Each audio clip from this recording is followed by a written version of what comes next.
فإن حاجوك فقل أسلمت وجهي لله ومن اتبعن وقل للذين أوتوا الكتاب والأميين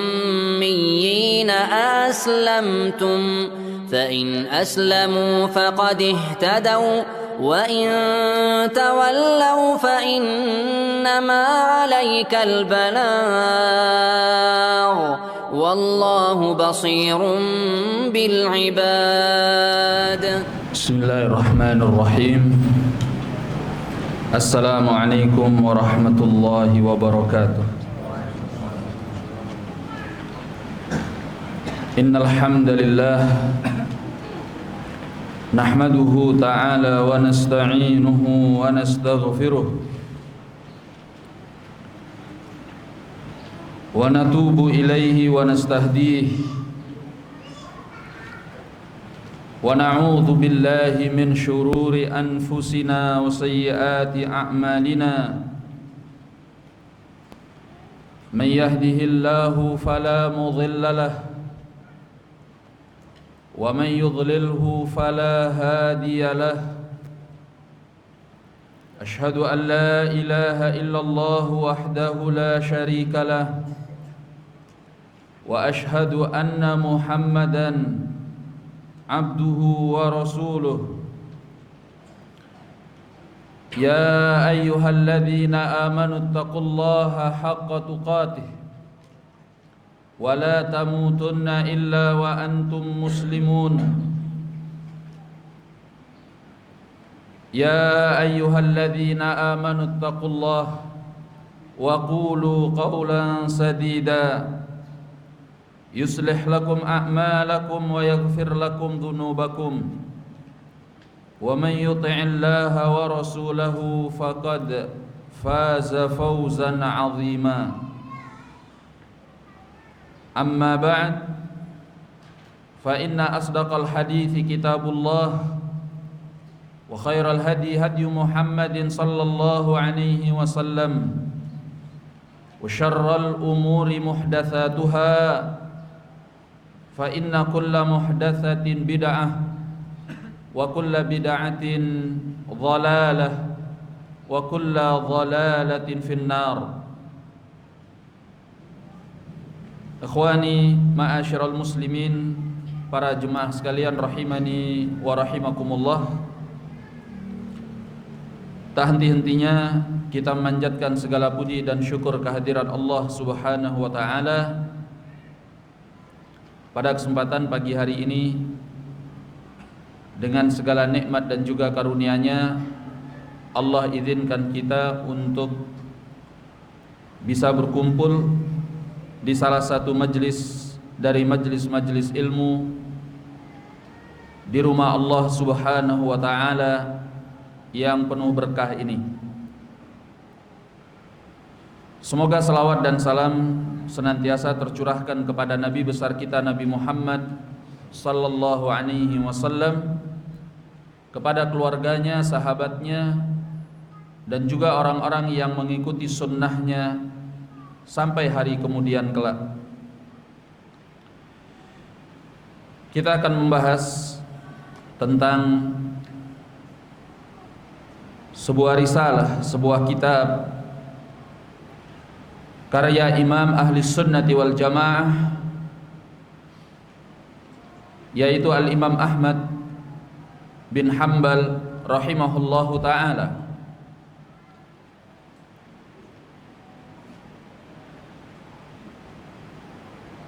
Kata Al-Imam Ali bin Al-Madini rahimahullah, gurunya Al-Imam Al-Bukhari, Inna Allaha hafidha hadha ad-din birajulain ithnain. Allah menjaga agama ini dengan dua orang, yakni sepeninggal Nabi sallallahu alaihi wasallam. Bi Abi Bakrin fi ayyamir riddah. Yang pertama dengan Abu Bakar pada hari-hari kemurtadan. Dalam sejarah disebutkan ketika Nabi sallallahu alaihi wasallam meninggal dunia,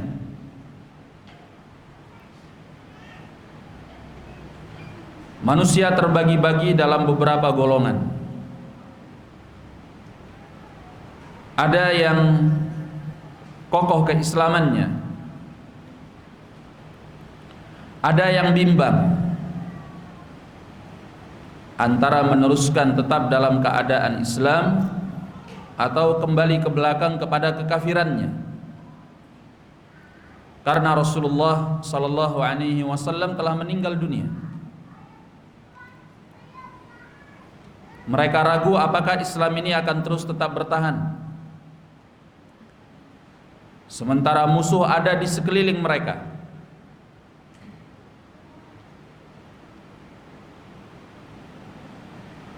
Dan yang ketiga adalah orang-orang yang kembali murtad, keluar dari Islam. Dari sekian wilayah, hanya 3 tempat, sebagaimana yang disebutkan oleh Imam Ibnu Katsir rahimahullah dalam Al-Bidayah wan Nihayah. Hanya ada 3 tempat yang kokoh keislamannya: Kota Mekah, Madinah, dan juga Taif.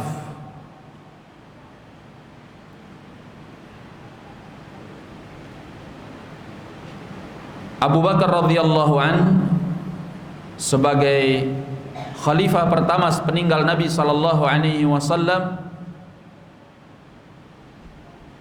menghadapi kondisi yang sangat krusial.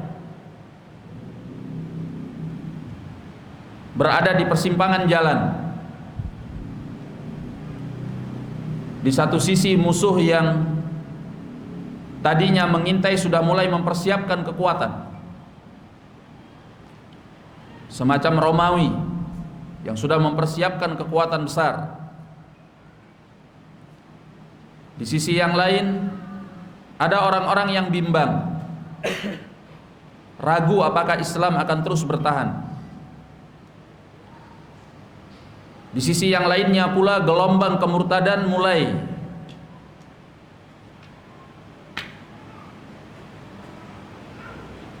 terjadi secara bertahap, bahkan mengarah kepada gelombang yang besar. Maka Abu Bakar radhiyallahu an memang manusia terbaik setelah Rasulullah sallallahu alaihi wasallam. Dengan kekuatan imannya, beliau menghadapi kematian Nabi sallallahu alaihi wasallam dengan tegar. Dalam situasi seperti ini, yang berbicara adalah kekuatan iman, bukan kekuatan fisik. Manusia kuat, manusia yang ditakuti semacam Umar ibn al-Khattab goncang. Bahkan Umar ibn al-Khattab menghunus pedangnya. Siapa yang mengatakan Muhammad sallallahu alaihi wasallam meninggal dunia, aku tebas lehernya. Nggak ada yang berani. Ketika itu Abu Bakar berada di pinggiran kota Madinah, di rumahnya. Dia datang ke Masjid Nabawi, lalu dia masuk melihat Rasulullah sallallahu alaihi wasallam yang sudah meninggal dunia. Beliau mengecuknya. Lalu Abu Bakar radhiyallahu an berdiri di tengah manusia. Beliau mengatakan kalimatnya yang terkenal, "Man kana ya'budullah fa innallaha hayyun la yamut."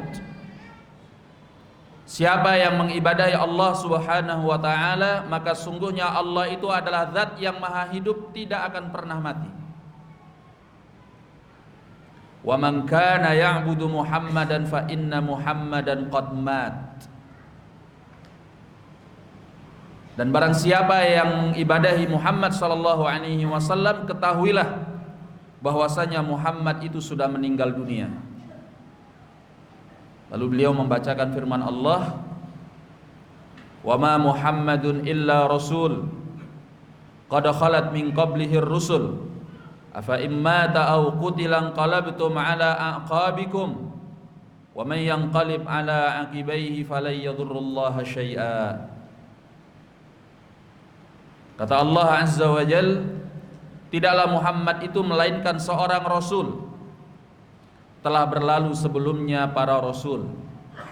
Artinya rasul-rasul yang datang sebelumnya sudah meninggal dunia, dan beliau sama seperti mereka, manusia biasa yang tidak akan kekal abadi, yang beliau pasti juga akan didatangi oleh kematian.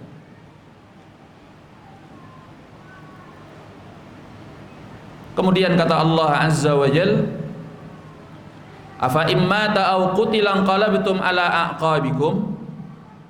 Apakah kalau dia meninggal dunia sebagaimana rasul-rasul yang sebelumnya, atau dia terbunuh, kalian ingin kembali murtad ke belakang? In qalabtum ala aqabikum, maka Allah memberikan ancamannya. Wa may yanqalib ala aqibai fala yadurrullaha syai'a. Barang siapa yang berpaling ke belakang, maka dia tidak akan pernah bisa membahayakan Allah Subhanahu wa ta'ala, tidak sedikit pun. Umar ibn al-Khattab ketika mendengarkan ayat ini langsung terkulai lemas. Umar mengatakan, seolah-olah aku baru mendengar ayat ini pada saat itu, seolah-olah ayat itu diturunkan pada peristiwa tersebut. Padahal ayat ini sudah diturunkan tentunya ketika Rasulullah SAW masih hidup. Tapi yang berbicara bukan kekuatan fisik. Dalam situasi yang seperti ini, yang berbicara adalah quwwatul iman, kekuatan keimanan. Dan ini dipunyai oleh Abu Bakar, manusia yang paling kuat keimanannya setelah Rasulullah sallallahu alaihi wasallam. Ini satu peristiwa sehingga semuanya tenang pada waktu itu. Ya. Ketika beliau menjabat sebagai khalifah, maka beliau memutuskan, ya, walaupun kaum muslimin dalam keadaan ringkih karena hanya 3 tempat yang kokoh keislamannya, Mekah, Madinah, dan Taif. Yang lainnya antara bimbang dan murtad, serta muncul pula nabi-nabi yang mengaku, orang-orang yang mengaku sebagai nabi, semacam Musailamah al-Kadzdzab, ya, di daerah Yamamah, dan Aswad al-Ansi di daerah Yaman. Di satu sisi di wilayah Syam, Romawi sudah menanti dengan kekuatannya. Maka Abu Bakar radhiyallahu an dengan ketegasannya beliau bertindak, mengutus pasukan. Pertama yang beliau lakukan membasmi orang-orang yang murtad, orang-orang yang tidak mau membayar zakat. Ya. Aku akan perangi mereka, kata Abu Bakar, sampai mereka mau memberikan apa yang pernah mereka berikan kepada Rasulullah sallallahu alaihi wasallam. Umar ibn Khattab mengatakan kepada Abu Bakar, bukankah Nabi sallallahu alaihi wasallam menyatakan, umirtu an uqatilan nas hatta yashhadu an la ilaha illallah wa anna Muhammadan Rasulullah. Aku diperintahkan untuk memerangi manusia sampai mereka mau bersyahadat la ilaha illallah wa anna Muhammadan Rasulullah. Kata Abu Bakar radhiyallahu an, di lanjutan hadis Nabi menyatakan apa? Illa bihaqqil Islam. Kecuali kalau mereka mau menunaikan hakul Islam, dan zakat termasuk hakul Islam.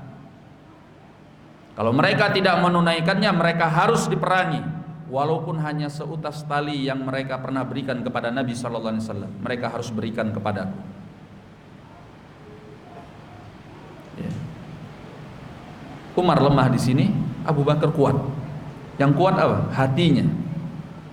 Aku akan perangi mereka. Dan iya, dengan ketegasan Abu Bakar itu mikir, orang-orang nggak jadi pada murtad. Dikiranya Islam itu nggak mempunyai kekuatan sepeninggal Nabi Sallallahu Alaihi Wasallam.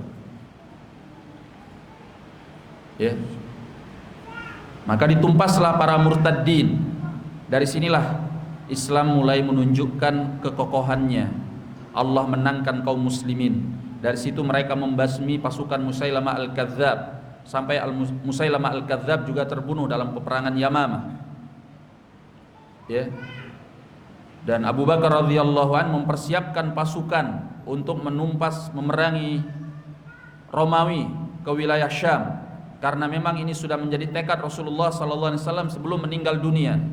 Dan yang ditunjuk adalah anak muda yang menurut sahabat-sahabat senior bahwa ini kurang pengalaman, yaitu Usama bin Zaid. Tapi kata Abu Bakar, aku tidak akan pernah meninggalkan apa yang sudah dimulai oleh Rasulullah sallallahu alaihi wasallam, karena yang menunjuknya adalah Rasulullah alaihi salatu wassalam untuk memimpin pasukan tersebut. Ya. Dengan ketegasan-ketegasan Abu Bakar inilah Allah jaga Islam. Kaum muslimin menjadi kokoh. Makanya kata Ali bin al-Madini, hafizallahu hadzal din birajulain itsnain. Allah jaga agama ini dengan dua orang. Yang pertama, bi Abi Bakrin fi ayyamir riddah, dengan Abu Bakar pada hari-hari kemurtadan. Ya. Kemudian wabil Imami Ahmad fi ayyamil mihnah. Dan Allah jaga agama ini dengan Al-Imam Ahmad pada hari-hari ujian. Ujian yang dimaksud di sini ketika kuatnya mazhab ahlul bid'ah yang mengatakan Al-Quran adalah makhluk, bukan kalamullah. Ya. Ini juga fitnah yang sangat besar, karena pemikiran bid'ah yang dibawa oleh orang-orang Mu'tazilah, Jahmiyah ini didukung oleh kekuatan khilafah pada waktu itu, menjadi madhab resmi kekhilafahan. Ya. Siapa yang tidak mau mengatakan Al-Quran adalah makhluk dan bukan kalamullah, dihabisi, dibunuh. Ada yang sebagian ulama pada akhirnya melihat bahwa ini babud darurah, nyawanya terancam. Orang kalau sudah terancam nyawanya berarti dia mukrah, dalam keadaan dipaksa. Seorang yang dipaksa boleh mengucapkan kekafiran. Ya, maka mereka terpaksa karena nyawanya terancam sehingga mau mengatakan itu, walaupun hatinya mengingkari. Sebagian ulama mentakwil dan mengatakan bahwasanya Taurat, Injil, Zabur, dan Al-Quran semuanya adalah makhluk dan bukan kalamullah. Paham takwilnya? Perhatikan, saya ulangi. Zabur, Taurat, Injil, dan Al-Quran semuanya ini adalah makhluk dan bukan kalamullah. Dia mentakwil bahwa ini jarinya makhluk dan bukan kalamullah, sehingga dia bebas. Yang dia maksud bahwa yang makhluk adalah jarinya, dia akan menghitung dengan jari. Ya, Zabur, Taurat, Injil, dan Al-Quran semua ini yang mana? Ya jari ini adalah makhluk, bukan kalamullah. Ya, yang mendengarkan oh iya, berarti sudah semadhab. Padahal yang dimaksudnya bukan itu, jarinya yang makhluk. Ya. Nah, dengan kekokohan Al-Imam Ahmad tetap mengatakan Al-Quran kalamullah dan bukan makhluk. Barang siapa yang mengatakannya makhluk fahuwa kafir, maka dia adalah kafir. Enggak peduli Al-Imam Ahmad. Ya. Sehingga beliau dipenjara, disiksa sampai pergantian 3 kekhilafahan. Tapi dengan adanya Al-Imam Ahmad, orang tahu bahwa inilah yang benar. Coba kalau semuanya mengambil salah satu dari 2 hal tadi, ada yang mengambil bab dharurah atau mengambil bab takwil. Tidak ada yang mempertahankan pendapat ini. Pendapat ini hilang. Manusia tidak akan mengenalnya. Tapi dengan kesabaran Al-Imam Ahmad rahimahullah dan keberanian beliau di jalan Allah, sehingga tetap mengatakan Al-Quran adalah kalamullah dan bukan makhluk dengan segala risikonya. Ya. Setiap ada tokoh ahlul bid'ah, Mu'tazili, Jahmi yang mencoba untuk mendebat beliau, tidak ada yang berhasil untuk mengalahkan hujjah beliau. Karena ahlul bid'ah itu hujjahnya adalah akal, logika. Sementara Al-Imam Ahmad rahimahullah hujjahnya adalah Al-Quran dan Sunnah Rasulullah sallallahu alaihi wasallam. Ya, nanti akan kita pelajari dalam bab Al-Quran kalamullah dan bukan makhluk. Sehingga pada akhirnya manusia tahu bahwa pendapat yang benar dalam hal ini yang sesuai dengan Al-Quran was Sunnah adalah pendapatnya Al-Imam Ahmad rahimahullah. Ya. Ketegaran dan kekokohan beliau yang seperti batu karang di tengah laut membuat manusia mengenal kebenaran. Sehingga Allah jaga agama ini dengan Al-Imam Ahmad rahimahullah. Hafizallahu hadzal din bi rajulain itsnain. Allah menjaga agama ini dengan dua orang. Bi Abi Bakrin fi ayyamir riddah, dengan Abu Bakar pada hari-hari kemurtadan, wabil imami Ahmad fi ayyamil mihnah. Yang kedua adalah dengan Al-Imam Ahmad pada hari-hari ujian tentang pendapat Al-Quran adalah makhluk dan bukan kalamullah. Ya. Maka Imam Ahmad ini dikenal di kalangan para ulama sebagai imam ahli sunnati wal jamaah. Imamnya ahli sunnati wal jamaah. Nah,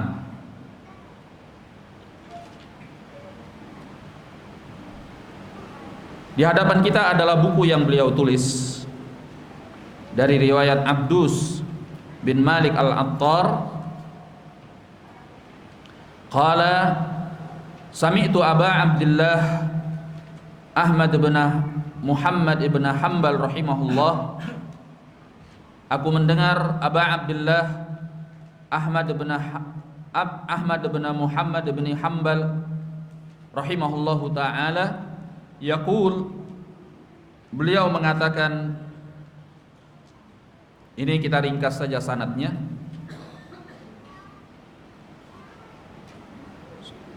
Sanadnya bisa antum lihat di awalnya disebutkan. Di kopian antum ada? Dihilangkan ya sanadnya. Ya.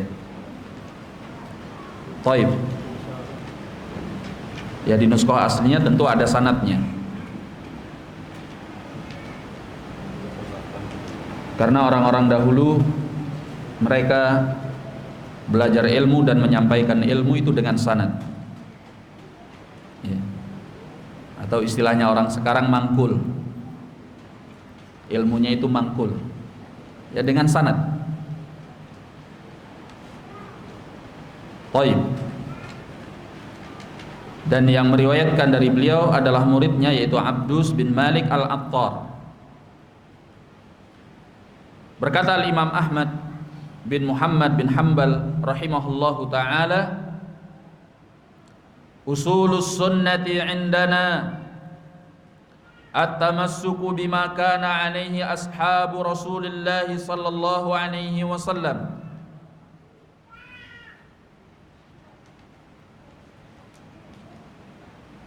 Makanya kitab yang ada di hadapan kita ini diberi judul dengan Usulus Sunnah, ya, prinsip-prinsip sunnah, pondasi-pondasi sunnah.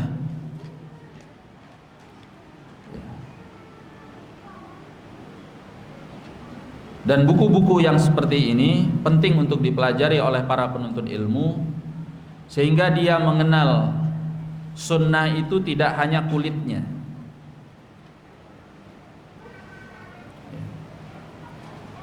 Tidak hanya permukaannya, tapi dasarnya, pondasinya.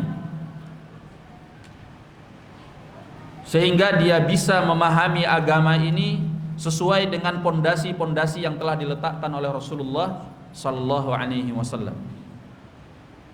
Orang dari sisi pengamalan ibadah mungkin bisa sama, penampilan mungkin bisa sama, tapi isi kepalanya bisa antara langit dengan bumi perbedaannya.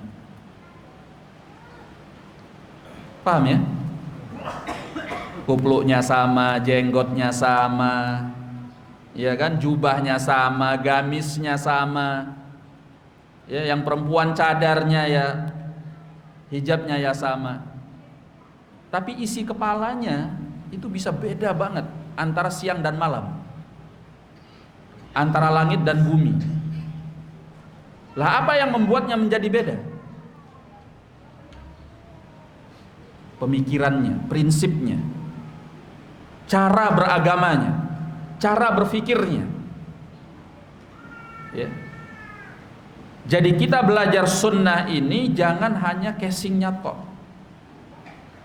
Kalau cuma casingnya banyak yang sama antum, ahlul bid'ah pun sama antum. Ya. Maka yang harus dibenahi itu adalah prinsip beragamanya, cara berfikirnya, pemahamannya. Sesuai nggak dengan sunnah Rasulullah sallallahu alaihi wasallam? Ya. Makanya jangan heran kalau kemudian sebagian ulama ada yang mengatakan jangan terpedaya dengan orang yang panjang sujudnya dan lama zikirnya. Ya. Baik akhlaknya dan hebat zuhudnya. Karena kelurusan agama seseorang tidak diukur dengan itu. Tapi kelurusan seseorang bisa diukur dengan pemahaman, pemikiran dan prinsip beragamanya seperti apa. Sesuai enggak dengan sunnah Nabi sallallahu alaihi wasallam dan para sahabatnya. Karena itu yang paling penting. Ya.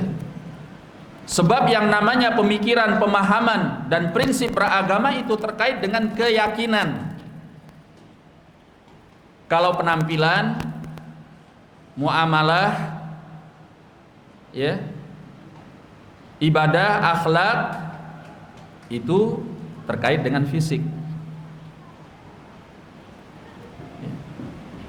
Seorang menjadi tidak lurus agamanya walaupun penampilannya, ibadahnya sangat baik ketika dia mempunyai keyakinan yang menyimpang daripada kitabullah dan sunnah Rasulullah sallallahu alaihi wasallam. Ya, contoh gampangnya gini. Ada orang yang rajin banget sholatnya, bahkan sebelum orang azan dia sudah di masjid.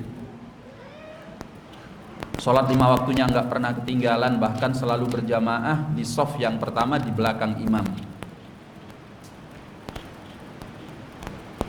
Apakah kita langsung bisa mengatakan bahwa orang ini lurus agamanya? Nggak bisa. Ketika orang ini kemudian berpendapat, sholat yang 5 waktu itu nggak wajib,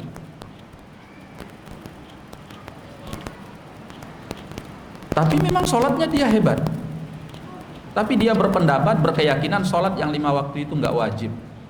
Kenapa anda sholatnya hebat? Ya karena sunnah, nggak apa-apa. Sunnah katanya. Orang yang seperti ini bukan saja bisa dikatakan orang yang seperti ini ya, tidak bisa dikatakan sebagai seorang muslim apalagi sunni. Para ulama sepakat orang yang mengingkari kewajiban sholat hukumnya kafir, keluar dari Islam walaupun dia sholat. Walaupun dia sholat,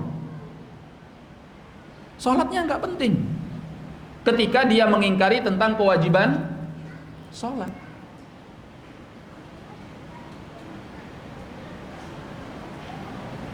Anda yang berpenampilan sangat nyunnah, tapi prinsip beragama yang anda pegang, pemahaman dan pemikiran yang anda yakini menyimpang dari sunnah Nabi sallallahu alaihi wasallam, itu sudah tidak bermanfaat.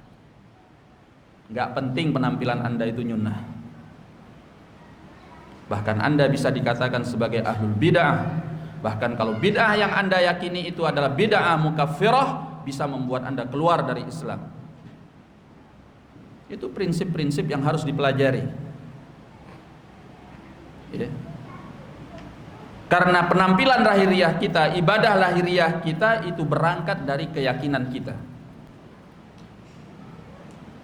Ya. Dinilai baik buruknya apa yang kita tampilkan pada lahiriah kita dimulai dari penilaian terhadap batin kita di sisi Allah Subhanahu wa ta'ala. Orang-orang Khawarij di masa lampau, mereka sangat hebat ibadahnya. Bahkan apa kata Nabi kepada para sahabat? Yahqiru ahadukum salatahu bi salatihim wa siyamahu bi siyamihim. Ya. Salah seorang di antara kalian di sini siapa? Bukan kalian kaum muslimin pada umumnya, bukan kita yang dimaksud. Beliau ketika menyatakan yahqiru ahadukum, salah seorang di antara kalian menganggap kecil. Kalian di sini yang beliau ajak bicara adalah sahabat. Salah seorang di antara kalian wahai sahabat menganggap kecil salatnya kalau dibandingkan salat mereka, puasanya kalau dibandingkan puasa mereka. Ya. Tetapi mereka ini apa kata Nabi? Yaqra'unal Qur'an la yujawizu taraqihim. Mereka membaca Al-Qur'an tetapi Al-Qur'an itu tidak melewati tenggorokan mereka. Enggak masuk iman itu ke dalam hatinya secara benar. Ya. Jadi enggak bisa dilihat hanya dengan apa yang ditampilkan oleh fisiknya. Ibadah itu akan menjadi sesuatu yang bernilai besar. Penampilan lahiriah kita akan menjadi sesuatu yang bernilai besar di sisi Allah ketika keyakinan, pemahaman dan pemikiran kita lurus di atas ajarannya kitabullah dan sunnah Rasulullah sallallahu alaihi wasallam. Apalagi di masa belakangan seperti kita sekarang ini, banyak sekali orang yang berpenampilan nyunnah gitu kan ya. Kadang kita bingung nih, ahlu sunnah nggak sih? Gitu. Ini kajian sunnah nggak sih? Kalau antum nggak pernah belajar prinsip-prinsip sunnah Nabi Sallallahu Alaihi Wasallam dari buku-buku peninggalan para ulama, antum nggak akan pernah tahu. Asal penampilannya sama, udah nyunnah aja, dianggap ahlu sunnah saja gitu. Nggak bisa, ya. Walaupun tujuan kita belajar ini bukan untuk menyibukkan diri dengan memvonis dan menghukumi orang lain. Tujuan kita yang paling terpenting adalah kita benahi diri kita masing-masing. Kita benahi keluarga kita dan orang-orang terdekat kita untuk memperbaiki diri supaya lebih mengikuti sunnah Rasulullah sallallahu alaihi wasallam, terutama dalam hal prinsip-prinsip agama. Nah, akhwani ma'asyiral muslimin rahimani wa rahimakumullah, kata beliau usulus sunnati indana, prinsip-prinsip dasar-dasar sunnah menurut kami. Kata al-usul adalah bentuk kata majmu', kata jama' dari kata tunggal al-asl. Al-asl huwa ma yubna alaih, ya. Sesuatu yang dibangun di atasnya.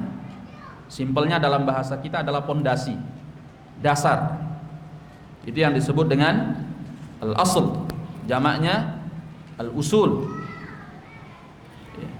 Sedangkan as-sunnah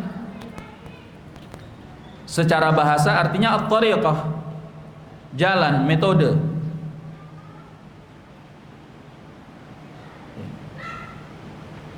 Adapun secara istilah, maka as-sunnah ini bisa berbeda-beda definisinya sesuai dengan disiplin ilmu yang kita pelajari. Ya. Kalau kita belajar fikih, maka sunnah itu artinya adalah ma uthiba fa'iluhu wa lam yastahiqqal iqaba tarikuhu. Ya. Dalam bidang fikih atau kita mempelajari ilmu usul fikih, maka sunnah itu adalah orang yang diberi pahala pelakunya, ya, dan yang tidak berhak mendapatkan dosa orang yang meninggalkannya, itu sunnah. Kalau kita belajar dalam bidang ilmu hadis, maka kata sunnah itu ma udhifa ila nabi sallallahu alaihi wasallam min qaulin aw fi'lin aw taqririn, ya, khalqiyatin aw khuluqiyah. Katanya ahlul hadis, sunnah itu adalah apa yang disandarkan kepada Nabi sallallahu alaihi wasallam, baik berupa ucapannya, perbuatannya ataupun pengakuannya, baik terkait dengan bentuk fisiknya atau terkait dengan akhlaknya. Nah, sekarang kalau kita belajar disiplin ilmu akidah, nah ini babnya akidah atau babul manhaj, ya, metodologi Islam. Maka yang dimaksud dengan sunnah itu adalah dinun Nabi sallallahu alaihi wasallam alladzi kana alaih. Yang dimaksud adalah agama Nabi sallallahu alaihi wasallam secara utuh yang beliau dahulu berada di atasnya. Ya. Jadi kalau di sini nanti dikatakan usulus sunnah, ya, prinsip-prinsip, pondasi-pondasi sunnah, maksudnya pondasi-pondasi agama Nabi secara utuh, secara universal. Apa prinsip-prinsip agama beliau? Pondasi-pondasi agama beliau yang harus kita yakini, yang harus kita fahami, sehingga kita bisa beragama secara lurus seperti agamanya Rasulullah sallallahu alaihi wasallam. Islam yang benar, yang murni, yang dibawa oleh Nabi alaihi salatu wassalam. Ya.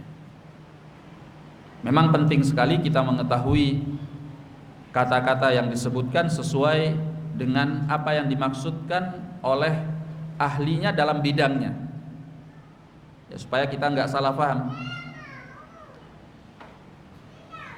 Oleh karena itu kata Imam Ahmad rahimahullah, usulus sunnah, pondasi-pondasi sunnah, pondasi-pondasi agama yang dibawa oleh Nabi sallallahu alaihi wasallam, indana, menurut kami. Kami siapa? Ahlus sunnah, ya, orang-orang yang mengikuti sunnah Nabi sallallahu alaihi wasallam, bukan menurut ahlul bid'ah. Karena kalau menurut ahlul bid'ah, prinsip-prinsip agama yang dibawa oleh Nabi sallallahu alaihi wasallam mungkin bisa berbeda, ya, sehingga nggak akan ketemu. Maka kata Imam Ahmad, indana, menurut kami. Kami siapa? Ahlus sunnah. At-tamassuku bima kana alaihi ashabu Rasulillah sallallahu alaihi wasallam. Yang pertama adalah berpegang teguh dengan apa yang berada di atasnya para sahabat Rasulullah sallallahu alaihi wasallam. Ini terkait dengan fisik atau hati. Hati, ini masalah keyakinan. Ya. Berpegang teguh di sini bukan dengan tangan. Gimana caranya kita berpegang dengan pemahaman sahabat? Kan nggak bisa. Ini maksudnya adalah pemahaman dan pemikiran, urusan keyakinan hati. Yaitu berpegang teguh dengan apa yang berada di atasnya para sahabat Rasulullah sallallahu alaihi wasallam, yaitu pemahaman para sahabat beliau. Kenapa harus pemahaman para sahabat? Padahal yang ingin kita jalani adalah sunnah Rasulullah sallallahu alaihi wasallam, agama yang dibawa oleh Nabi sallallahu alaihi wasallam. Karena nggak ada orang yang lebih mengerti tentang ajaran agama yang dibawa oleh Nabi sallallahu alaihi wasallam kecuali para sahabatnya. Anda nggak usah sok pintar, nggak usah sok tahu tentang agama Nabi. Yang paling tahu itu para sahabat. Mereka adalah murid-murid Nabi sallallahu alaihi wasallam secara langsung. Mereka belajar dari Nabi itu syafawiyan, langsung dari lisannya beliau alaihi salatu wassalam. Mereka melihat langsung bagaimana prakteknya Nabi alaihi salatu wassalam. Sampai kata Abdullah bin Mas'ud radhiyallahu an, kami ini tahu kapan turunnya ayat, di mana turunnya ayat, dan dalam peristiwa apa ayat itu turun. Mereka hidup di zaman wahyu. Ya. Jadi kalau kita ingin lurus dalam memahami agama yang mulia ini, bukan kata Profesor Fulan, bukan kata Profesor Anlan, bukan kata siapa-siapa. Ya. Kalau ilmu pengetahuan dunia, silahkan Anda mengambil kata profesor-profesor tadi. Tapi kalau dalam hal agama yang dibawa oleh Nabi, harus dengan pemahaman siapa? Para sahabat Rasulullah sallallahu alaihi wasallam. Ya. Datang dalam hadis al-iftiraq, hadis tentang perpecahan umat, yang banyak riwayatnya dan banyak jalannya, sebagiannya lemah, sebagiannya hasan, sebagiannya sahih. Tapi dengan kumpulan jalan-jalan riwayat tersebut, hadis ini adalah hadis yang sahih, sebagaimana yang dikatakan oleh Syekh Muhammad Nasiruddin Al-Albani rahimahullah. Nabi sallallahu alaihi wasallam menyatakan, "Sataftariqu hadhil ummah ala 73 firqah." Umat ini akan terpecah belah menjadi 73 golongan. Ya. Sebelumnya beliau menyatakan iftaraqatil yahud ala 71 firqah. Orang-orang Yahudi itu terpecah belah menjadi 71 golongan. Waftaraqatin nasara ala 72 firqah. Sedangkan orang-orang Nasrani akan terpecah belah menjadi 72 golongan. Wasataftariqu hadhil ummah ala 73 firqah. Sementara umat ini akan terpecah belah dengan lebih dahsyat menjadi 73 golongan. Kulluha finnar. Semuanya, kata Nabi, berada di dalam api neraka. Jadi maaf ya Pak, yang mengatakan Anda di dalam api neraka kalau tidak mengikuti sunnah Nabi dengan pemahaman sahabat, artinya kalau Anda nggak ngaji salaf itu Anda berada di dalam api neraka, adalah Nabi sallallahu alaihi wasallam. Bukan saya, bukan siapapun. Kadang kan ada tuh suara-suara sumbang yang mengatakan, loh mereka tuh ya surga dah dikapling semua sama mereka, kita nih katanya di dalam api neraka, sambil ngejek ya, seolah-olah mereka yang punya neraka itu. Yang punya neraka itu Allah. Ya, maka perlu diketahui yang mengatakan bahwa semuanya di neraka itu adalah Rasulullah sallallahu alaihi wasallam. Bukan saya. Bukan ulama siapapun, bukan ustadz siapapun. Nabi yang mengatakan kulluha finnar, bahwa semuanya berada di dalam api neraka. Ya. Dan beliau mengatakan ini bukan dengan akal pikiran beliau, bukan dengan hawa nafsu beliau. Wa ma yantiqu 'anil hawa in huwa illa wahyu yuha. Ya. Beliau tidak pernah berbicara dengan hawa nafsunya, melainkan wahyu yang diwahyukan kepadanya. Beliau mengatakan kulluha finnar, semuanya berada di dalam api neraka. Illa wahidah, kecuali hanya satu. Kecuali hanya satu. Siapa yang satu itu?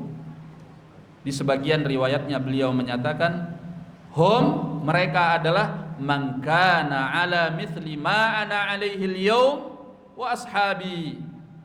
Mereka itu adalah orang-orang yang berada di atas ajaranku pada hari ini dan juga para sahabatku. Orang-orang yang berada di atas ajaranku dan para sahabatku seperti hari ini, yaitu di masa Nabi sallallahu alaihi wasallam. Ya.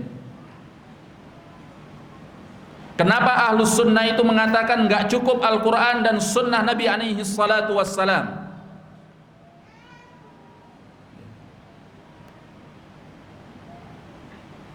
Karena memang Nabi yang mengatakan itu. Beliau menyertakan para sahabatnya. Supaya apa?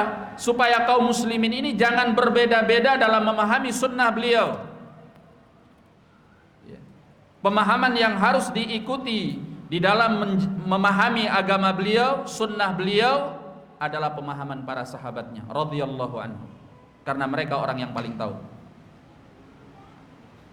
Ya. Jadi kenapa kita harus ngaji salaf? Karena jalan yang selamat dari api neraka adalah pemahaman para sahabat Rasulullah sallallahu alaihi wasallam. Salaf itu artinya pemahaman, ya salaf itu bukan golongan, bukan kelompok, bukan partai. Nggak ada orang yang mempunyai hak paten terhadap merek salaf. Sehingga nggak benar kalau ada orang yang mengatakan kami paling salaf. Anda itu siapa? Anda bukan pemilik merek. Salaf itu bukan merek produk, bukan merek partai, bukan nama partai, bukan nama golongan yang terpecah belah di dalam Islam. Ya. Salaf itu adalah pemahaman yang dahulu dibawa oleh para sahabat Rasulullah sallallahu alaihi wasallam, yang mereka pelajari dan mereka saksikan langsung dari Nabi alaihi salatu wassalam. Kemudian ilmu ini mereka wariskan kepada murid-murid mereka, yaitu para tabi'in, generasi berikutnya. Para tabi'in ini ilmunya diwariskan kepada generasi berikutnya, yaitu generasi atba'ut tabi'in. 3 generasi yang dikatakan oleh Nabi sallallahu alaihi wasallam sebagaimana dalam riwayat Muslim dalam hadis Abdullah bin Mas'ud, khairun nasi qarni, thumma alladhina yalunahum, thumma alladhina yalunahum. Sebaik-baik generasi adalah generasiku, para sahabat. Kemudian yang berikutnya para tabi'in. Kemudian yang berikutnya yaitu at-tabi'in. 3 generasi emas ini dikatakan salaf. Artinya salaf apa? Orang-orang terdahulu. Yang dimaksud apa? Yaitu para sahabat, para tabi'in, dan atba'ut tabi'in. Wah, itu bid'ah tuh ucapan salaf-salaf, mana ada di dalam sunnah. Anda yang kurang jauh mainnya gitu ya. Kalau orang sekarang kan gitu bahasanya. Maaf ya, Anda kurang jauh mainnya. Anda kurang jauh belajarnya. Ya. Karena kata salaf itu sudah ada dari dulu. Nabi mengatakan kepada Fatimah, ana khairus salaf laki, aku adalah sebaik-baik pendahulu untukmu. Ya. Jadi ini bukan istilah baru, sudah dikenal dari sejak masa Rasulullah sallallahu alaihi wasallam. Dan kita mengatakan bahwa saya salafi itu bukan golongan, bukan kelompok, bukan partai. Hanya sekedar mempermudah pengucapan. Ya, kalau kita selalu mengatakan saya ini berada di atas Al-Quran, Sunnah, dengan pemahaman generasi terbaik umat ini, para sahabat, para tabi'in, atba'ut tabi'in, kepanjangan, capek ngomongnya.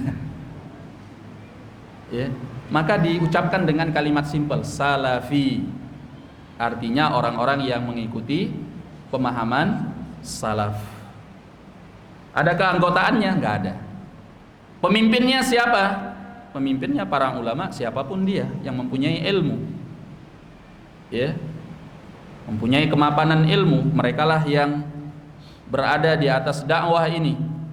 Pemimpin bukan dalam artian dia ngatur-ngatur segalanya dengan seenaknya, dia mengarahkan umat ini sesuai dengan sunnah Rasulullah sallallahu alaihi wasallam dengan pemahaman para sahabatnya radhiyallahu anhum. Nah, maka ini adalah prinsip di dalam beragama. Ya, kalau Anda memahami agama ini tidak sesuai dengan apa yang dibawa oleh para sahabat Nabi, yang ilmunya diwariskan kepada tabi'in, dan para tabi'in mewariskannya kepada atba'ut tabi'in, maka Anda tidak akan selamat. Agama Anda tidak akan lurus, tidak akan sesuai dengan apa yang dibawa oleh Rasulullah sallallahu alaihi wasallam. Intinya, prinsip sunnah itu harus ngaji salaf. Itu bahasa kita sekarang. Kalau bahasanya Al-Imam Ahmad, usulus sunnah indana at-tamassuku bima kana alaihi ashabu Rasulillah sallallahu alaihi wasallam. Ya. Prinsip sunnah menurut kami adalah berpegang teguh dengan apa yang difahami oleh para sahabat Rasulullah sallallahu alaihi wasallam. Ya. Maka dari kelompok manapun Anda, dari golongan manapun Anda, dari yayasan apapun Anda, dari organisasi pun Anda, dari organisasi apapun Anda, terserah. Selama pemahaman prinsip Anda berada di atas sunnah Rasulullah sallallahu alaihi wasallam dengan pemahaman salaf, maka Anda adalah salafi. Ya. Anda adalah salafi. Yang mengikat Anda adalah Alkitab was sunnah dengan pemahaman salaf, para sahabat, tabi'in dan atba'ut tabi'in. Ya. Anda tidak terpecah-pecah karena golongan, karena kelompok, karena yayasan, karena organisasi, karena semua itu adalah fasilitas sarana untuk memudahkan dakwah, bukan menjadi tempat loyalitas Anda bermusuhan dan berteman. Itu hanya sekedar fasilitas papan nama, ya, supaya dakwahnya lebih rapi, gitu aja, wes gampang. Bukan untuk saling bermusuhan karena papan nama dan nama-nama golongan, kelompok, partai, yayasan, organisasi dan sebagainya, itu bukan. Berteman dan bermusuhan bukan atas dasar itu, atas dasar kitabullah, sunnah Rasulullah sallallahu alaihi wasallam dengan pemahaman para sahabatnya radhiyallahu anhum. Ya. Dengan pemahaman salaf. Itu yang benar. Sehingga tidak ada seorang yang lebih berhak mengatakan bahwa dirinya salafi. Ucapan lisan itu nggak bisa dijadikan sebagai standar penilaian. Yang menjadi standar penilaian Anda ini sunni, salafi adalah prinsip Anda dalam beragama, pemahaman Anda dalam beragama, pengamalannya dari prinsip dan pemahaman agama yang Anda yakini tersebut. Ya. Kalau sesuai dengan pemahaman Nabi sallallahu alaihi wasallam yang dibawa oleh para sahabatnya dan dilanjutkan oleh generasi-generasi as-salaf, maka Anda adalah orang yang sunni salafi walaupun Anda tidak pernah mengucapkannya. Ya. Dan sebaliknya, meskipun Anda setiap hari sibuk ngomongin ana salafi, antum hizbi, antum bukan gitu ya. Itu tidak membuktikan apa-apa. Ya. Karena yang membuktikannya adalah bagaimana Anda memahami agama ini dan bagaimana Anda mengamalkan pemahaman yang Anda yakini tersebut. Itu yang paling penting. Ya. Maka prinsipnya, kata beliau, adalah berpegang teguh dengan pemahaman yang dibawa oleh para sahabat Rasulullah sallallahu alaihi wasallam. Ya, gampangnya berpegang dengan pemahaman as-salaf. Wal iqtida'u bihim, dan juga mentauladani mereka, meniru, mencontoh mereka. Ya, karena jalan mereka adalah jalan yang paling selamat. Dalam surat An-Nisa ayat ke-115. Ya. Ini dalil yang menunjukkan wajibnya mengikuti pemahaman as-sahabah. Kata Allah Azza wa Jalla, "Wa man yushaqiqir rasul min ba'di ma tabayyana lahul huda wa yattabi' ghaira sabilil mu'minin nuwallihi ma tawalla wa nuslihi jahannam wa sa'at masira." Barang siapa yang mendurhakai Rasul sallallahu alaihi wasallam setelah jelas baginya petunjuk, wa yattabi' ghaira sabilil mu'minin, dan dia mengikuti selain jalannya orang-orang yang beriman. Ada dua ancamannya di sini Allah sebutkan. Nuwallihi ma tawalla, kami palingkan dia ke arah kesesatan yang dia mengarah kepadanya.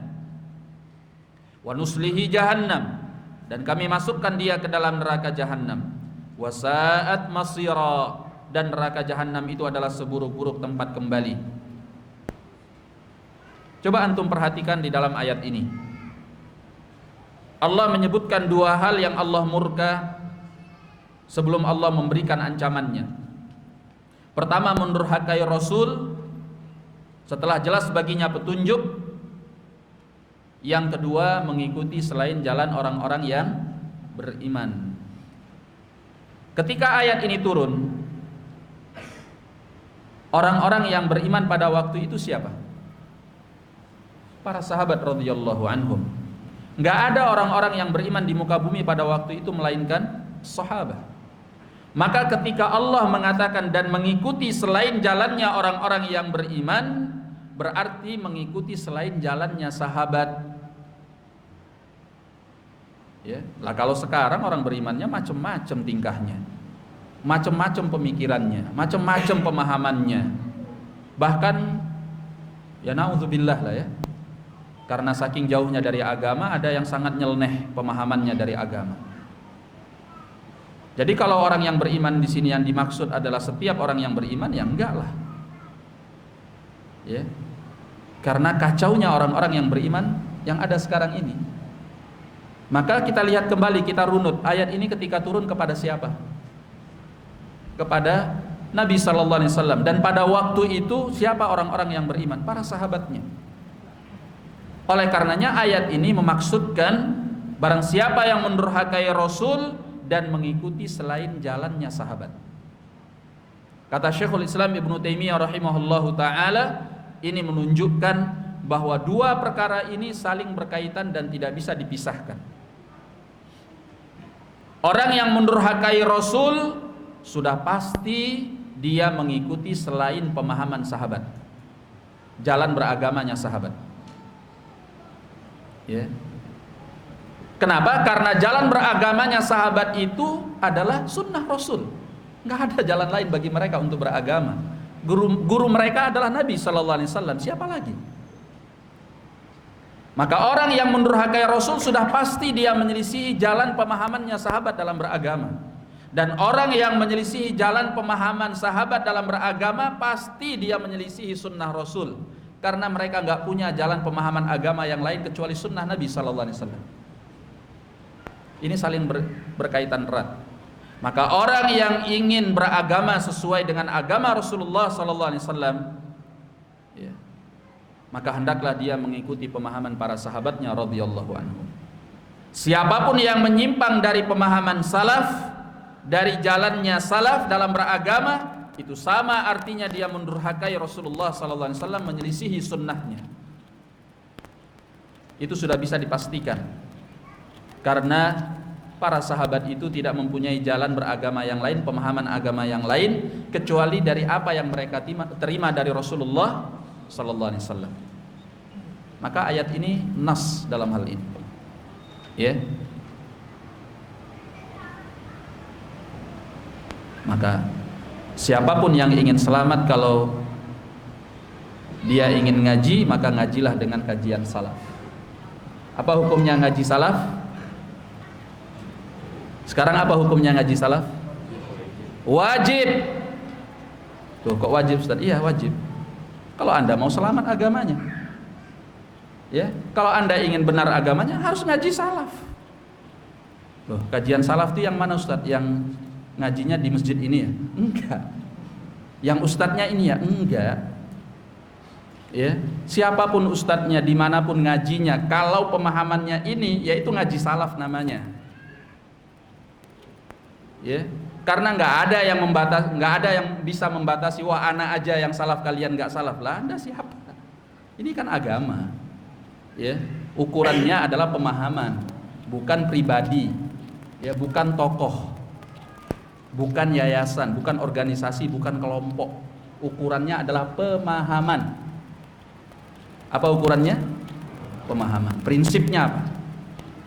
Walaupun kita ustadznya nggak kenal, kajiannya baru sekali datang, tapi begitu kita dengar, ini isinya Al-Quran, Sunnah Nabi SAW, ya, pemahaman sahabat disebutkan begini, rujukannya jelas dari rujukan ulama salaf, salafi.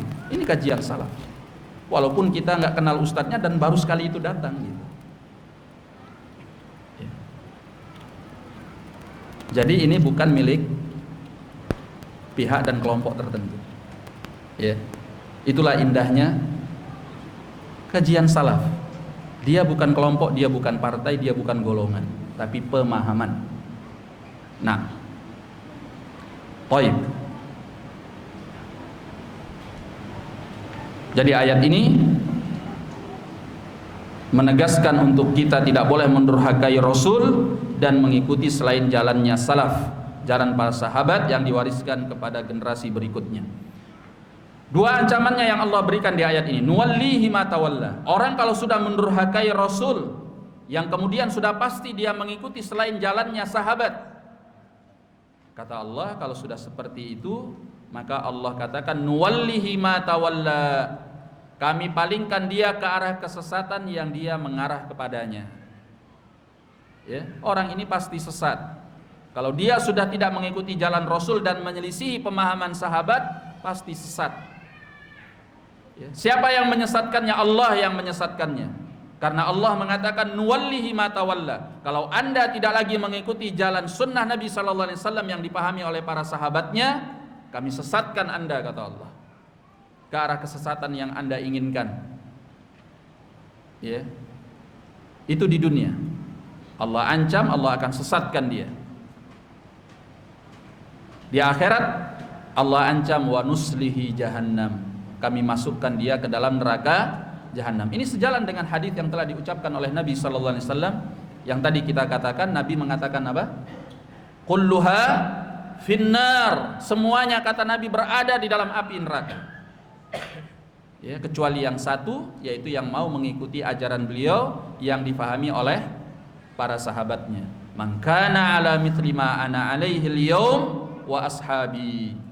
Kalau dalam bahasa ayat, wa man yushaqiqir rasul min ba'di ma tabayyana lahul huda wa yattabi' ghaira sabilil mu'minin. Berarti kalau ingin selamat, Anda ikuti Rasul dengan mengikuti jalannya para sahabat kaum mukminin yang ada pada masa turunnya ayat ini. Anda akan selamat dunia dan akhirat. Ya. Maka ini dalil tentang wajibnya mengikuti as-salaf, mengikuti para sahabat Rasulullah sallallahu alaihi wasallam dan menteladani mereka. Baik. Kemudian di dalam hadis yang lain, hadis Al-Irbad bin Sariyah yang dikeluarkan oleh Abu Daud dan disebutkan oleh guru kami Syekhuna Al-Allama Al-Muhaddits Muqbil bin Hadi Al-Wadi'i rahimahullah di dalam kitabnya Al-Jami'us Sahih mimma laysa fis sahihain, yaitu hadis di mana Nabi sallallahu alaihi wasallam pada suatu hari memberi nasihat kepada para sahabatnya. Ya. Wa'adhahum mau'izatan balighah. Beliau memberi nasihat para sahabatnya dengan nasihat yang sangat mendalam. Zarifat minhal uyun wa wajilat minhal qulub. Yang kata Irbad bin Sariyah, sampai air mata kami berlinang dan hati-hati kami bergetar karena nasihat Rasulullah sallallahu alaihi wasallam tersebut. Kami mengatakan, ya Rasulullah, ka'annaha mau'izatu muwaddi'.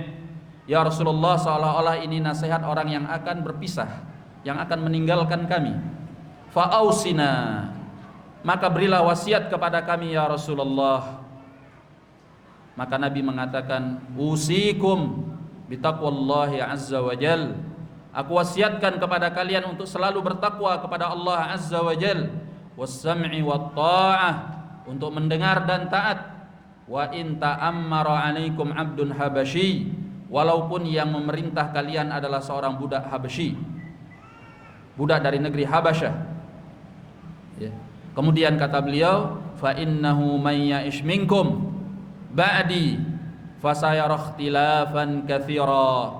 Sungguhnya siapa di antara kalian yang hidup setelahku, niscaya dia akan melihat perselisihan yang cukup banyak di antara umat Islam, di antara manusia. Apa nasihat beliau kemudian? Fa'anaikum bisunnati, pegang teguhlah oleh kalian sunnahku.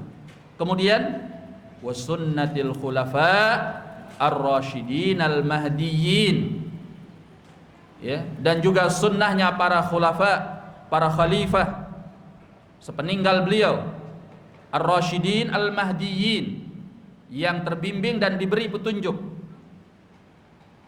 Sebagian ulama mengatakan al-khulafa ar-rasyidun, yaitu para sahabat-sahabat yang menjadi khalifah sepeninggal Nabi yang ma'ruf, yaitu Abu Bakar, Umar, Uthman, dan Ali bin Abi Thalib radhiyallahu anhum.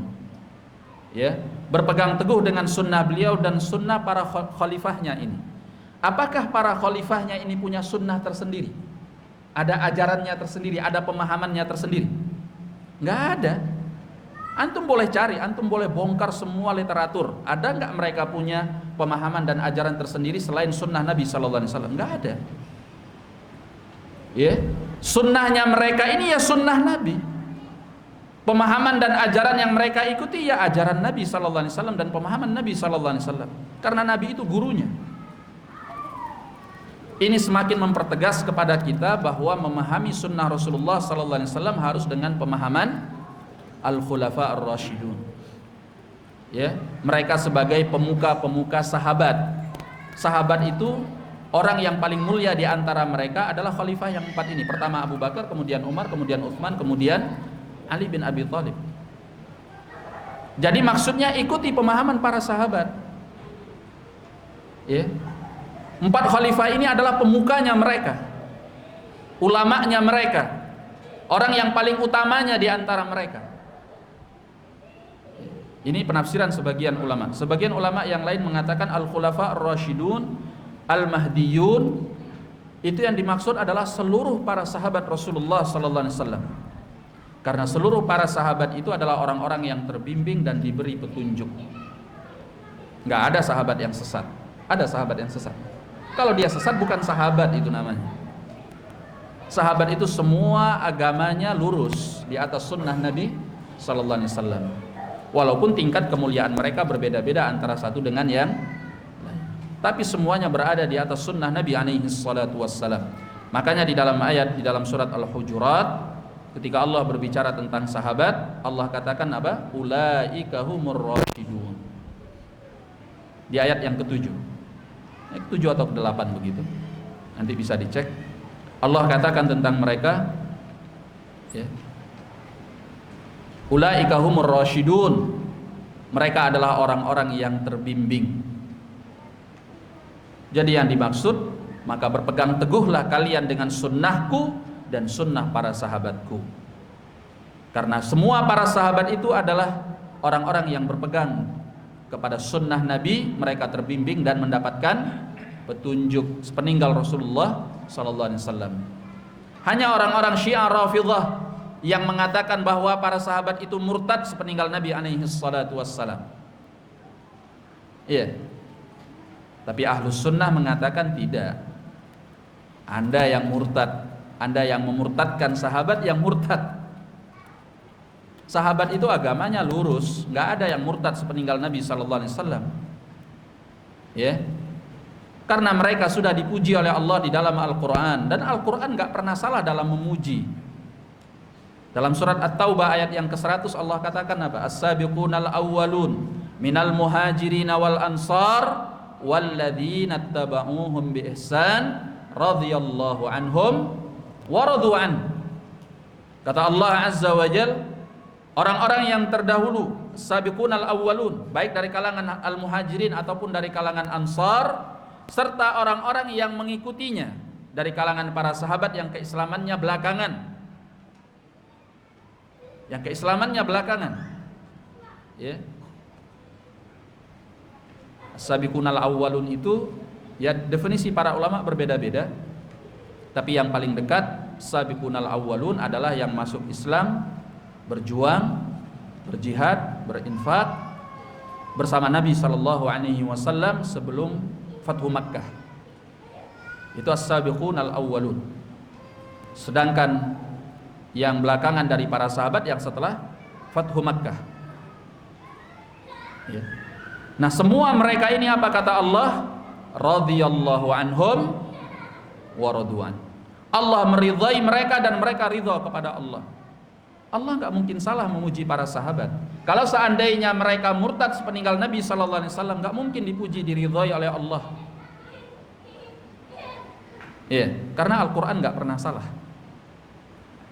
Makanya Ahlus Sunnah meyakini bahwa para sahabat itu adalah orang-orang yang terbimbing dan diberi petunjuk oleh Allah Subhanahu wa ta'ala. Maka pernyataan Nabi alaikum bisunnati, berpegang teguhlah kalian dengan sunnahku, wa sunnatil khulafa'ir rasyidin al mahdiyyin, dan sunnah para khalifah yang para orang-orang yang berada di orang-orang yang hidup sepeninggal Nabi sallallahu alaihi wasallam dari kalangan para sahabatnya yang diberi petunjuk dan terbimbing. Adzu 'alaiha bin nawajid, gigitlah oleh kalian dengan gigi-gigi geraham kalian. Kenapa harus dengan gigi geraham? Ya paling kuat. Kalau menggigit dengan gigi depan, ditarik copot giginya. Iya kan? Tapi kalau orang menggigit dengan gigi gerahamnya akan kuat. Artinya peganglah sunnah itu dengan sekuat-kuatnya. Sunnah yang diajarkan oleh Nabi, yang difahami oleh para sahabatnya radhiyallahu anhum. Nah, Taib. Makanya tidak ada yang membenci kajian salaf kecuali orang-orang yang memang di dalam hatinya ada penyimpangan. Siapapun orang yang hatinya masih murni menginginkan agama itu sesuai dengan apa yang diajarkan oleh Nabi dan dipahami oleh para sahabatnya, akan senang dengan kajian salaf. Ya. Karena tidak ada yang diajarkan kecuali ya sunnah Nabi. Sunnahnya begini, pemahaman sahabatnya ya seperti ini, selesai. Pemahaman salafnya ya demikian. Nah, ini prinsip di dalam beragama. Jadi kata Imam Ahmad, usulus sunnah indana at-tamassuku bima kana alaihi ashabu Rasulullah sallallahu alaihi wasallam. Prinsip-prinsip sunnah menurut kami adalah berpegang teguh dengan apa yang difahami oleh para sahabat Rasulullah sallallahu alaihi wasallam, wal iktida'u bihim, dan mentauladani mereka, wa tarkul bid'ah. Selanjutnya prinsip agama, prinsip sunnah menurut ahlus sunnah kata Imam Ahmad adalah meninggalkan bid'ah-bid'ah. Ya. Karena bid'ah itu bukan perbuatan kaum muslimin, tetapi perbuatan kaum musyrikin. Yang suka mengada-ada di dalam agama Allah itu bukan kaum muslimin, tetapi kaum musyrikin. Ya. Yang suka membuat aturan syariat, ajaran baru itu ketika Nabi SAW diutus bukan kaum muslimin tetapi kebiasaan kaum musyrikin di masa beliau. Ya, mereka buat aturan begini, syariat begini, itu orang-orang musyrik. Makanya kata Allah di dalam surat Asy-Syura ayat ke-13, syara'a lakum minad din ma wassa bihi Nuhan walladzi auhayna ilaika wa ma wassayna bihi Ibrahim wa Musa wa Isa an aqimud dina wa la tatafarraqu fihi.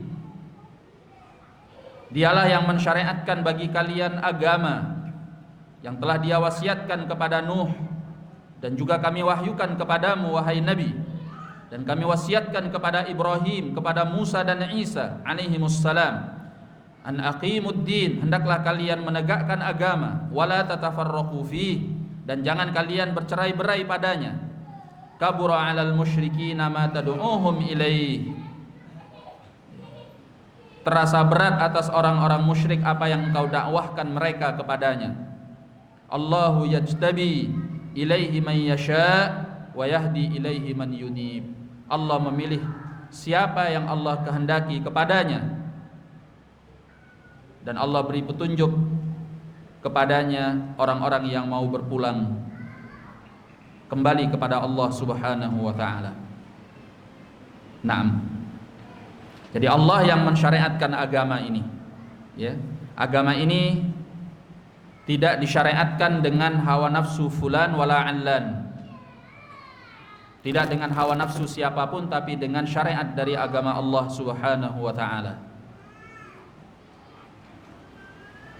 Nah, ketika orang-orang musyrik itu mempunyai ajaran-ajaran agama baru selain ajaran agama yang dibawa oleh para nabi dan para rasul, agama mereka agama syirik.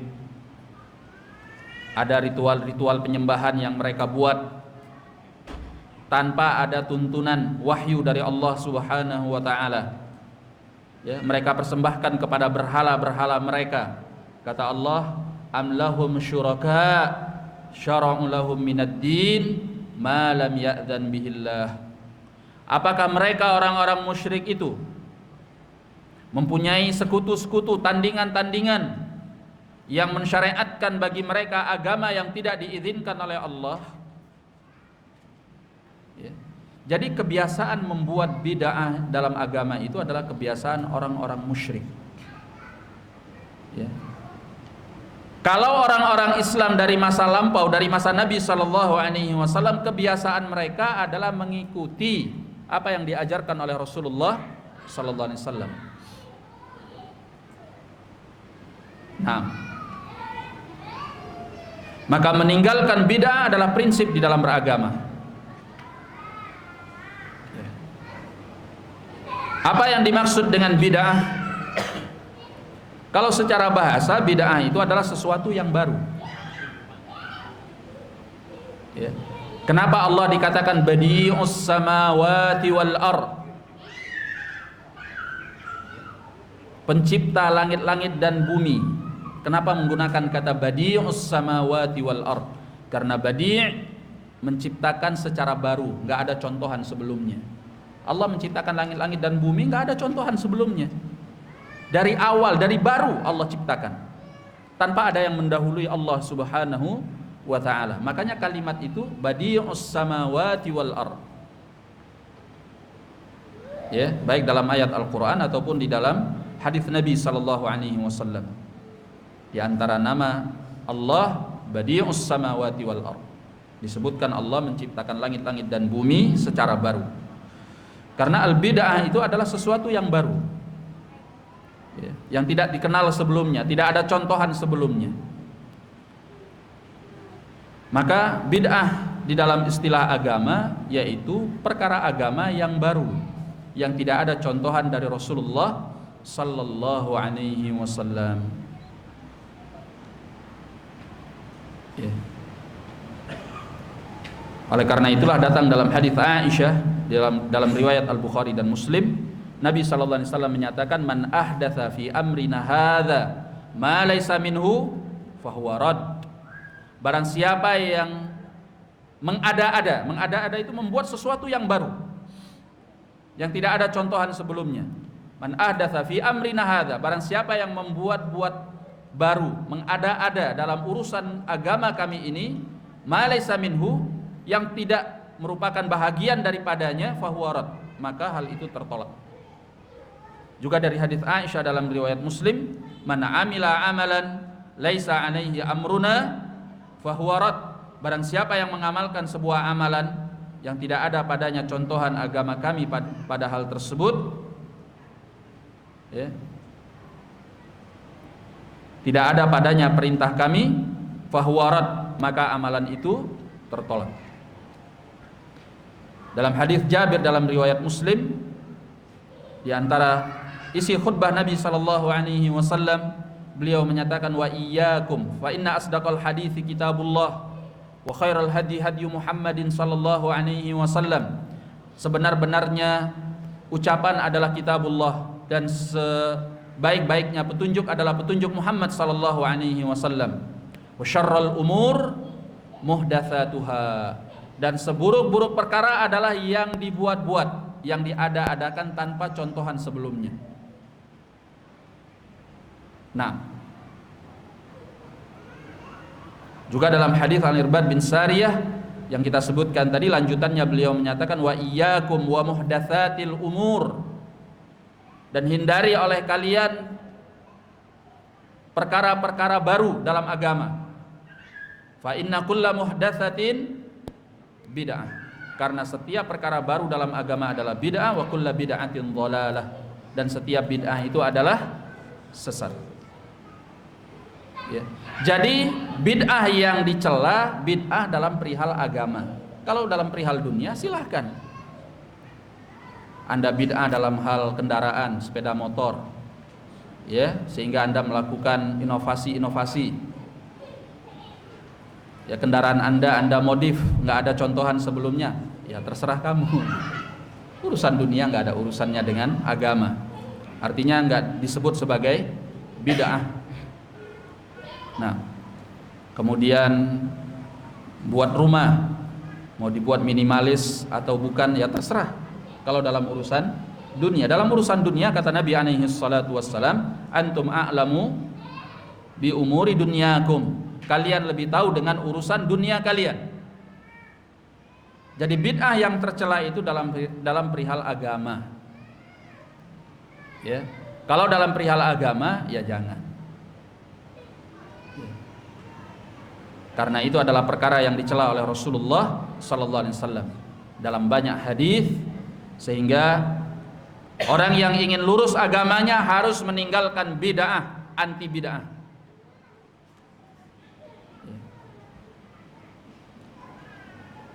Oleh karenanya sangat aneh. Yang aneh itu kalau ada seorang muslim nggak suka kalau ada pengingkaran terhadap bid'ah.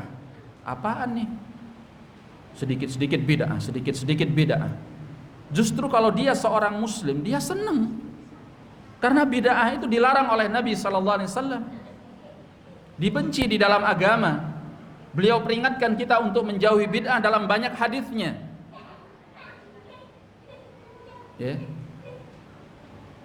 Bukan malah membuat bid'ah.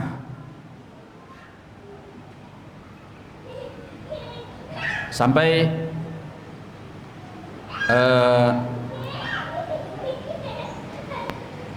ya sebagian orang karena saking antinya kepada orang yang anti bid'ah, gitu ya, anti kepada orang yang anti bid'ah, sehingga mereka membuat kerancuan-kerancuan atau yang diistilahkan dengan syubhat.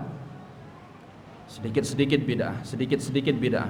Kalau gitu Anda kembali aja ke zaman onta gitu, katanya. Karena saking jengkelnya kepada orang yang anti bid'ah. Ya memang kita nggak boleh sembarangan juga untuk mengatakan sesuatu adalah bid'ah. Ya. Jangan karena ilmu kita yang terbatas lalu kita katakan wah ini bid'ah nih. Anda yang nggak tahu gitu. Tapi kalau memang sudah ada keterangannya dari orang yang memang mapan keilmuannya, dari para ulama, kalau para ulama tersebut menyatakan bahwa ini adalah bid'ah, ya memang bid'ah. Ya. Kalau Anda memang tidak ingin mengatakan itu bid'ah, Anda datangkan dalilnya, kan selesai. Orang yang anti bid'ah itu pun tidak akan berani mengatakan itu bid'ah kalau Anda punya dalilnya. Dalil yang benar dengan pemahaman yang benar. Bukan dalil yang benar dengan pemahaman yang salah. Karena sebagian orang ingin mengatakan sesuatu yang bid'ah itu bukan bid'ah dengan membawakan dalilnya benar tapi pemahamannya salah, sehingga tidak akan merubah yang bid'ah tetap bid'ah. Ada yang bilang begini, kalau begitu ya sudah Anda nggak usah ceramah dengan mikrofon. Mikrofon nggak ada di masa Nabi, bid'ah itu. Kenapa Anda ceramah dengan mikrofon? Ini kan bid'ah ya.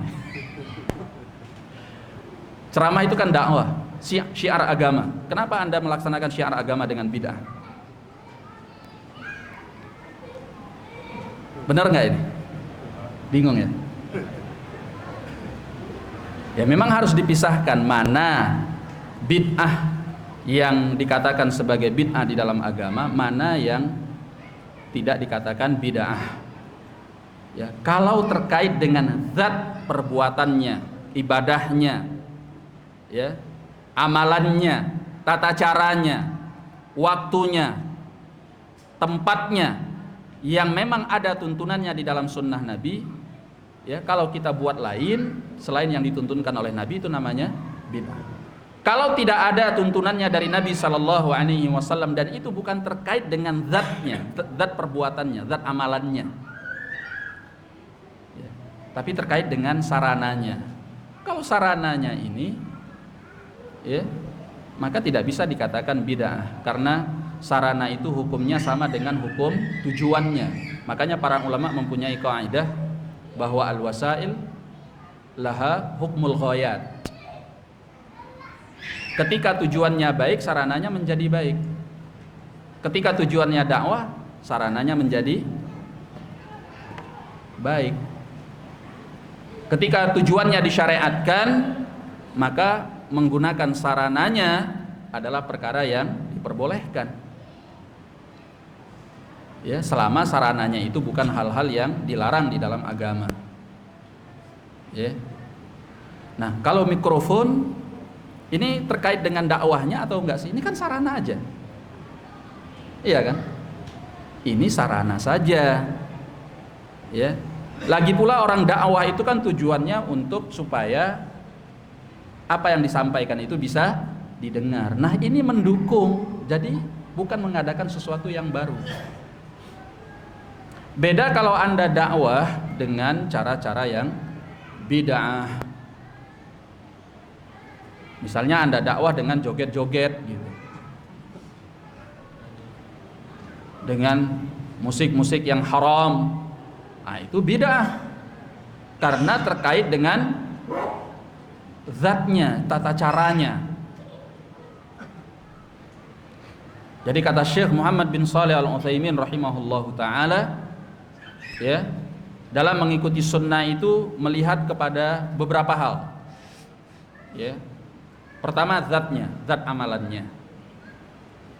Kemudian yang kedua tata caranya. Yang ketiga tempatnya. Yang keempat waktunya.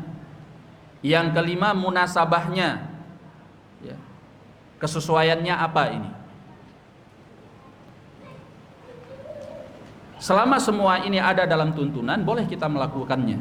Tapi kalau tidak ada, kita buat-buat sendiri. Misalnya waktunya kita buat sendiri, ya, tempatnya kita ada-adakan sendiri,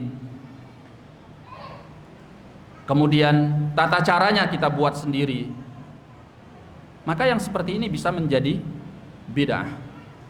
Setiap perkara baru dalam agama adalah bid'ah. Memang ini beda-beda tipis, ya, antara ini adalah sarana dan bid'ah. Sarana yang disyariatkan atau bid'ah, ini beda-beda tipis.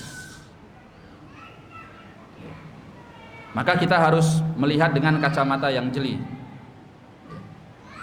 Sebagian orang mengatakan kalau begitu antum nggak usah aja pergi ngajinya pakai kendaraan, pakai onta tuh, karena orang dulu ngajinya pakai onta, menemui Nabi pakai onta. Lah itu kan sarananya, tidak ada kaitannya dengan zat ibadahnya, tata caranya, waktunya, tempatnya, munasabahnya, nggak ada. Ya.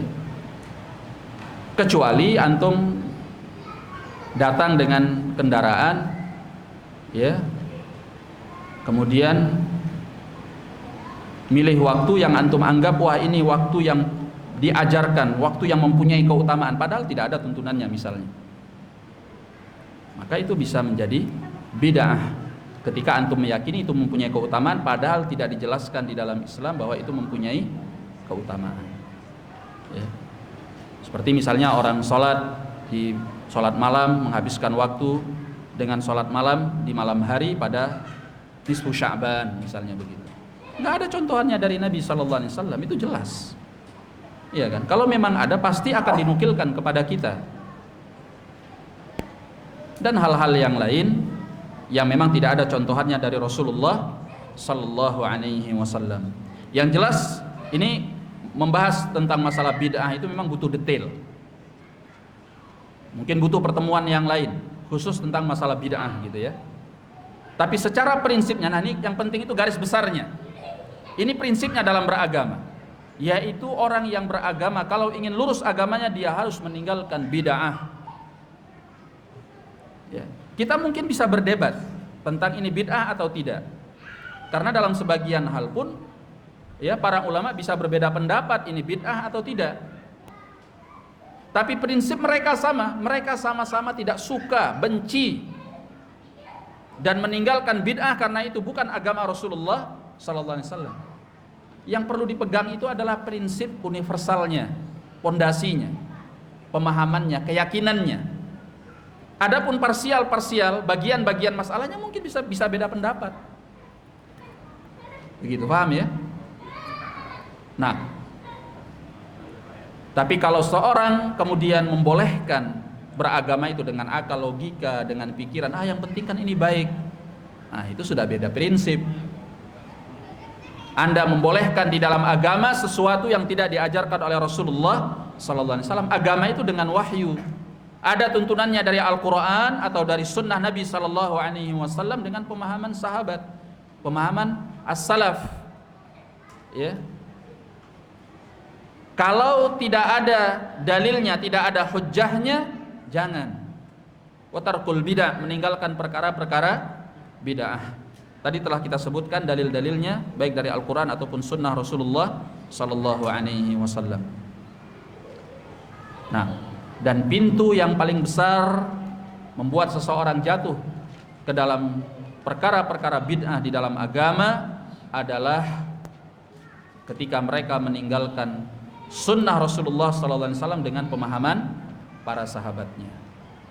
Ya. Bid'ah yang sangat berbahaya itu bukan dari sisi bid'ah amalan. Bid'ah amalan itu memang besar dosanya di sisi Allah karena telah bersikap lancang kepada Allah dan kepada Rasulnya yang tidak mensyariatkan tersebut. Ya. Tapi yang lebih parah daripada amalan adalah bid'ah dalam hal keyakinan. Ya.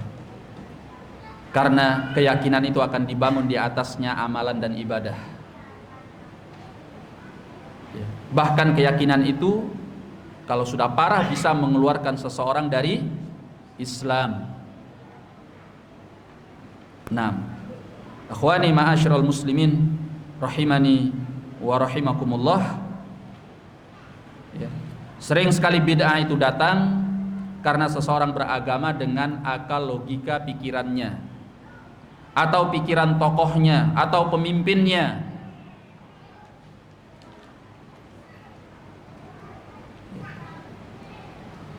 Sehingga dia keluar dari sunnah Rasulullah SAW dengan pemahaman para sahabat.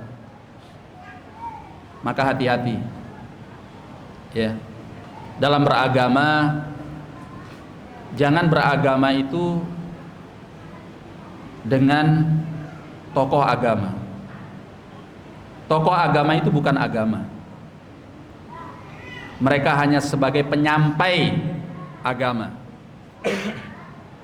Paham maksudnya? Tolak ukur kebenaran itu jangan antum ukur dengan tokoh agama. Tolak ukur kebenaran itu diukur dengan ya agama itu, dengan Al-Quran, As-Sunnah, dengan pemahaman As-Salaf. Ya. Oleh karenanya Allah mengatakan kepada Nabi SAW dalam surat Al-A'raf, ittabi' ma unzila ilaika min rabbik, ikutilah apa yang diturunkan kepadamu dari Rabbmu. Itu yang harus diikuti. Ya. Bahkan Nabi saja kalau salah ditegur oleh Allah dan diabadikan ayatnya di dalam Al-Quran. Ya ayuhan nabi, lima tuharrimu ma ahallallahu lak, tabtaghi mardhata azwajik, wallahu ghafurur rahim. Kata Allah, wahai Nabi, kenapa engkau mengharamkan apa yang Allah halalkan kepadamu hanya demi engkau mencari keridhaan istrimu? Ditegur oleh Allah Azza wa Jal ketika Nabi mengharamkan madu untuk dirinya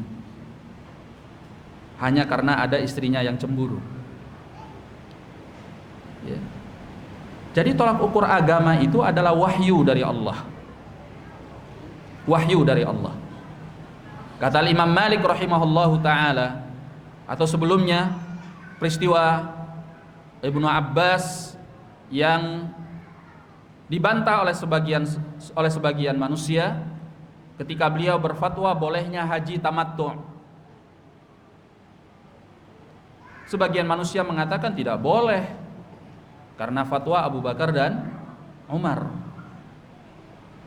Maka marahlah Ibnu Abbas radhiyallahu taala an, beliau mengatakan ushiku atau yushiku an tunazzala alaikum hijaratun minas sama'. Dikhawatirkan kalian ini akan dihujani batu dari langit. Allah murka kepada kalian. Qultu qala Rasulullah sallallahu alaihi wasallam. Aku katakan bersabda Rasulullah sallallahu alaihi wasallam, wa taquluna qala Abu Bakr wa Umar. Sementara kalian membantah berkata Abu Bakar, berkata Umar. Ya. Maka jangan pernah menjadikan tokoh agama sebagai acuan agama. tolak ukur untuk menilai kebenaran. Karena siapapun tokoh agamanya, dia sangat mungkin salah. Mungkin nggak dia salah? Namanya manusia kok. Dia bukan malaikat, bukan nabi, bukan rasul. Nabi aja ada salahnya ditegur oleh Allah Azza wa Jalla. Ya, apalagi kalau cuman seorang alim, apalagi kalau cuma ukuran Indonesia seorang ustadz gitu. Lah siapa sih dia? Kok dijadikan tolak ukur kebenaran? Ya.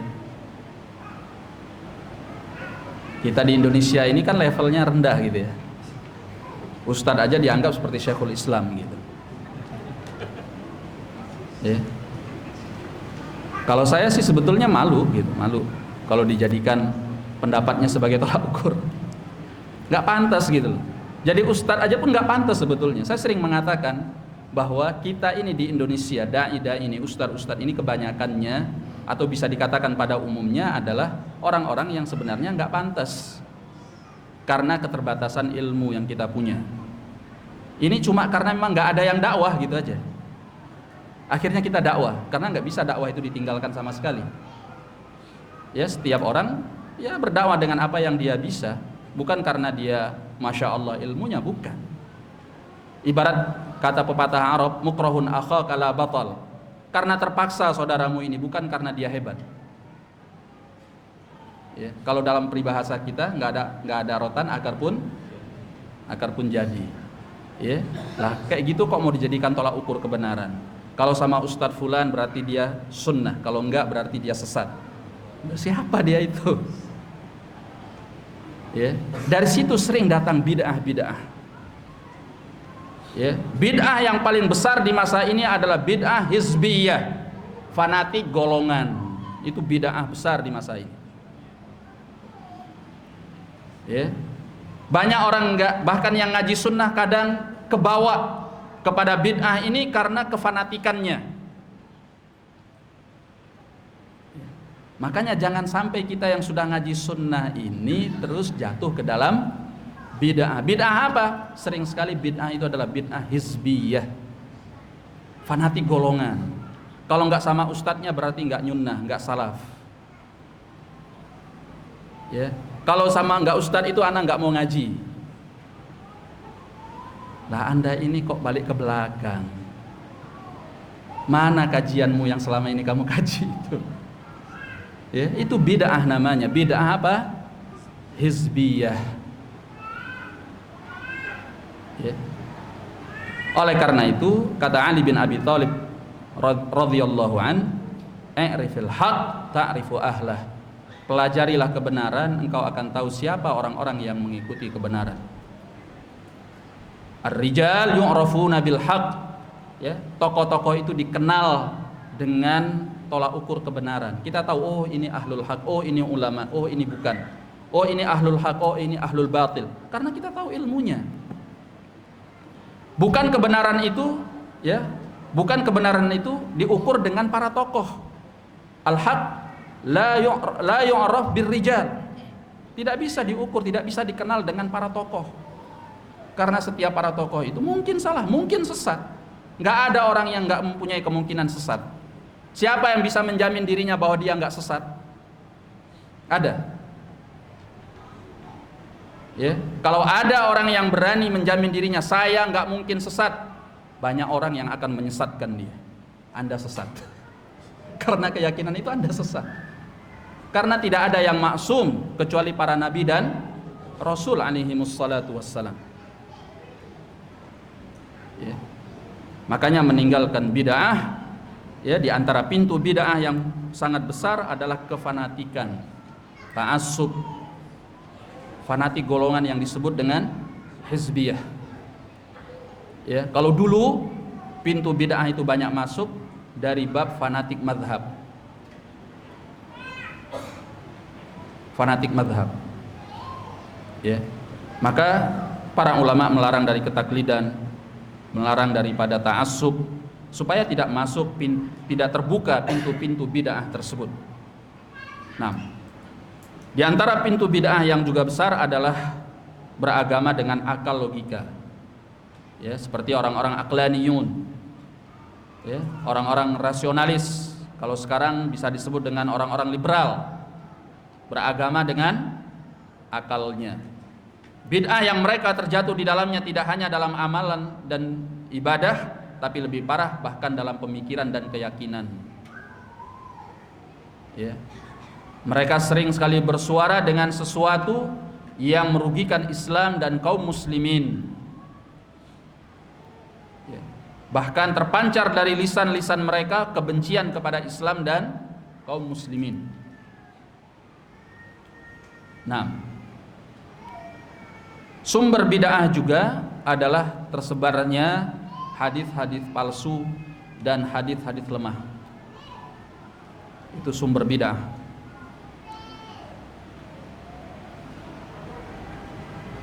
Juga termasuk sumber-sumber bid'ah adalah a'immatul dhalal, tokoh-tokoh sesat yang dikatakan oleh Nabi sallallahu alaihi wasallam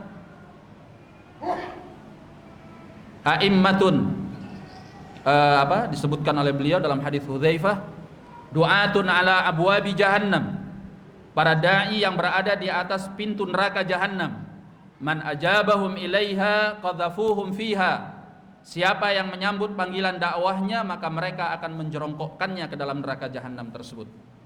Sifhum lana ya Rasulullah, kata Hudzaifah, sebutkan ciri-cirinya kepada kami wahai Rasulullah. Kata Nabi alaihi salatu wassalam, hum min jildatina wa yatakallamuna bi alsinatina, mereka itu dari golongan kita dan mereka berbicara dengan lisan kita. Jadi jangan dianggap bahwa duat ala abwabi jahannam yang suka mengajak kepada neraka jahannam ini mereka beda dari kita, enggak. Ya, muslim, salat ya salat, dakwahnya ya mungkin membawa ayat Al-Qur'an, membawa hadis Nabi sallallahu alaihi wasallam, tapi difahami dengan pemahaman selain pemahaman salaf. Ya.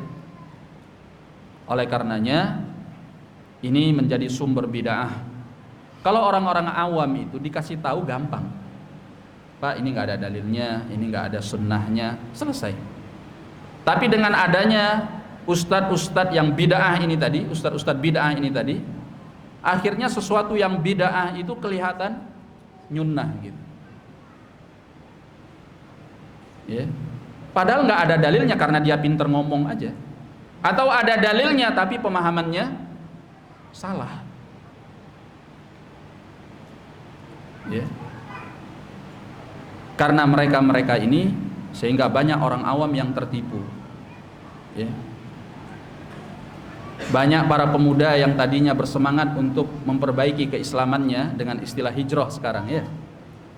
Karena ustadz-ustadz bid'ah ini tadi akhirnya semangat keislaman itu mengarah kepada sesuatu yang bukan sunnah Rasulullah sallallahu alaihi wasallam. Itu sumber-sumber bid'ah. Maka diingatkan oleh Nabi sallallahu alaihi wasallam tentang mereka dalam hadis Hudzaifah ibnul Yaman di dalam Sahih Al-Bukhari dan Muslim. Du'atun ala abwabi jahannam. Ya, para dai yang berada di atas pintu neraka jahannam, man ajabahum ilaiha qadhafuhu fiha. Barang siapa yang menyambut panggilan mereka, mereka lemparkan dia ke dalam neraka jahanam tersebut. Ya. Dan di antara dakwah yang mengajak kepada neraka jahanam adalah dakwah bid'ah yang menyimpang dari sunnah Rasulullah dan pemahaman salaf, generasi terbaik dari umat ini. Nah, ada enggak ustadz yang viral yang terang-terangan dia mengatakan ana ini Asy'ari? Ya.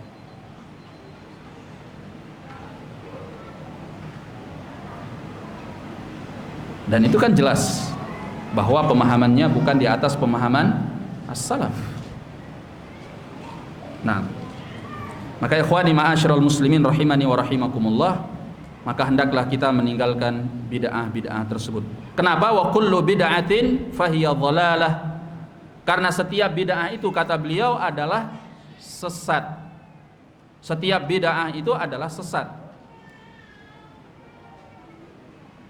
Oh enggak Ustadz, bid'ah itu kan ada dua, bid'ah hasanah dan bid'ah sayyi'ah. Lah itu ada rujukannya. Nah itu pendapatnya ulama fulan. Itulah mengapa kita di dalam beragama ini kita harus tahu prinsipnya. Itulah mengapa saya terangkan tadi, jangan jadikan tokoh agama itu sebagai agama. Tokoh agama itu hanyalah penyampai. Kalau yang disampaikannya itu tidak sesuai dengan agama yang dibawa oleh Nabi sallallahu alaihi wasallam, ya, yang difahami oleh para sahabatnya, maka dia salah. Kita tidak perlu mengambil ucapannya, walaupun dia seorang ulama yang besar. Karena setiap ulama itu pasti ada yang salah darinya, karena dia manusia. Gak mungkin semuanya dia benar, semuanya dia tahu, semuanya dia berilmu, gak mungkin. Ya, maka tidak boleh ada kefanatikan. Apa kata Imam Malik rahimahullahu taala? Kullu ahadin yu'khadhu min qawlihi wa yurad. Setiap orang itu bisa diambil ucapannya dan bisa ditolak, siapapun. Illa sahibah hadzal qabr, kecuali orang yang ada di dalam kuburan ini. Beliau mengisyaratkan kepada kuburan Rasulullah sallallahu alaihi wasallam. Ya. Walaupun itu adalah Al-Imam Syafi'i, walaupun itu Al-Imam Ahmad, walaupun itu Al-Imam Malik, bahkan yang lebih di atas mereka, walaupun Abu Bakar, walaupun Umar. Ya.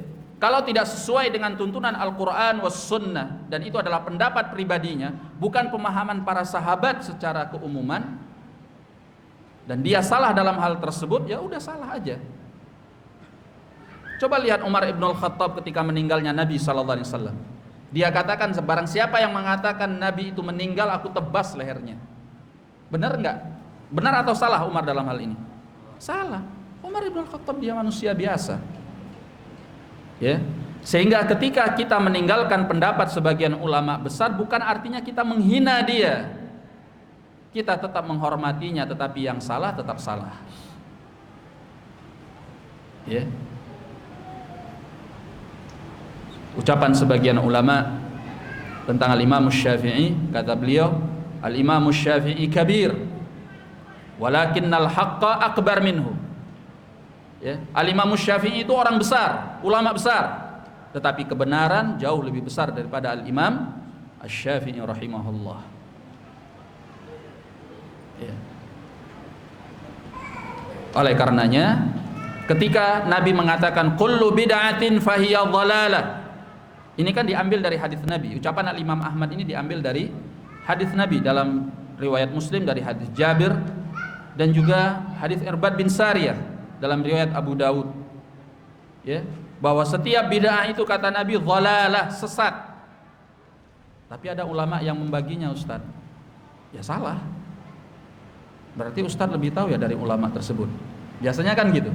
Anda kan nggak lebih tahu dari Al-Imam Syafi'i. Siapa Anda? Siapa Al-Imam Syafi'i? Jadi kita yang dibanding-bandingkan. Ya kalau mau objektif, ya Anda jangan membandingkan saya.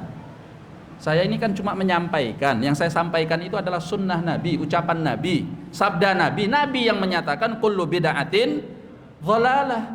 Kemudian ada ucapan sebagian ulama, enggak, ada bid'ah hasanah, ada bid'ah sayyi'ah. Lah, antum jangan membandingkan antara saya dengan ulama tersebut. Bandingkan antara sunnah Nabi dengan ucapan ulama itu. Kalau Anda objektif, kan gitu. Lah, kalau Anda bandingkan, Nabi menyatakan kullu bid'atin dhalalah, setiap bid'ah sesat. Terus ada ulama yang mengatakan, oh enggak, ada bid'ah hasanah, bid'ah sayyi'ah. Lah yang benar siapa? Anda mau bilang ulama itu yang benar, Nabi yang salah? Hah? Anda berani sekali. Ya. Cuma karena ingin viral gitu. Ya janganlah. Ya, sudah pasti Nabi yang benar. Itulah mengapa Ibnu Abbas tadi itu marah ketika beliau mengatakan boleh haji tamattu. Nabi itu membolehkan. Bahkan kata beliau, kalau beliau masih mempunyai umur di tahun depan, beliau hajinya mau tamattu. Ya.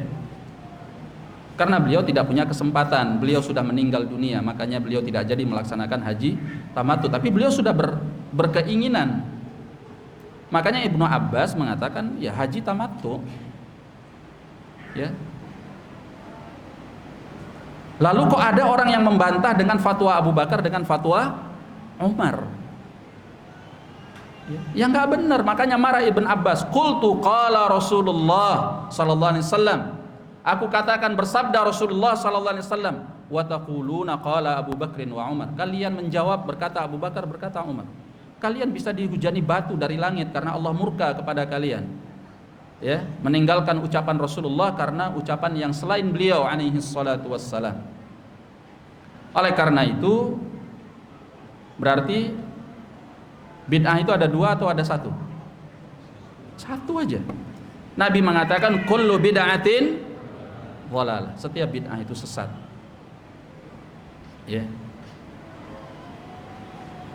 Nah, di antara hal yang terkadang mereka bawakan untuk membagi bid'ah, ada yang baik, ada yang buruk.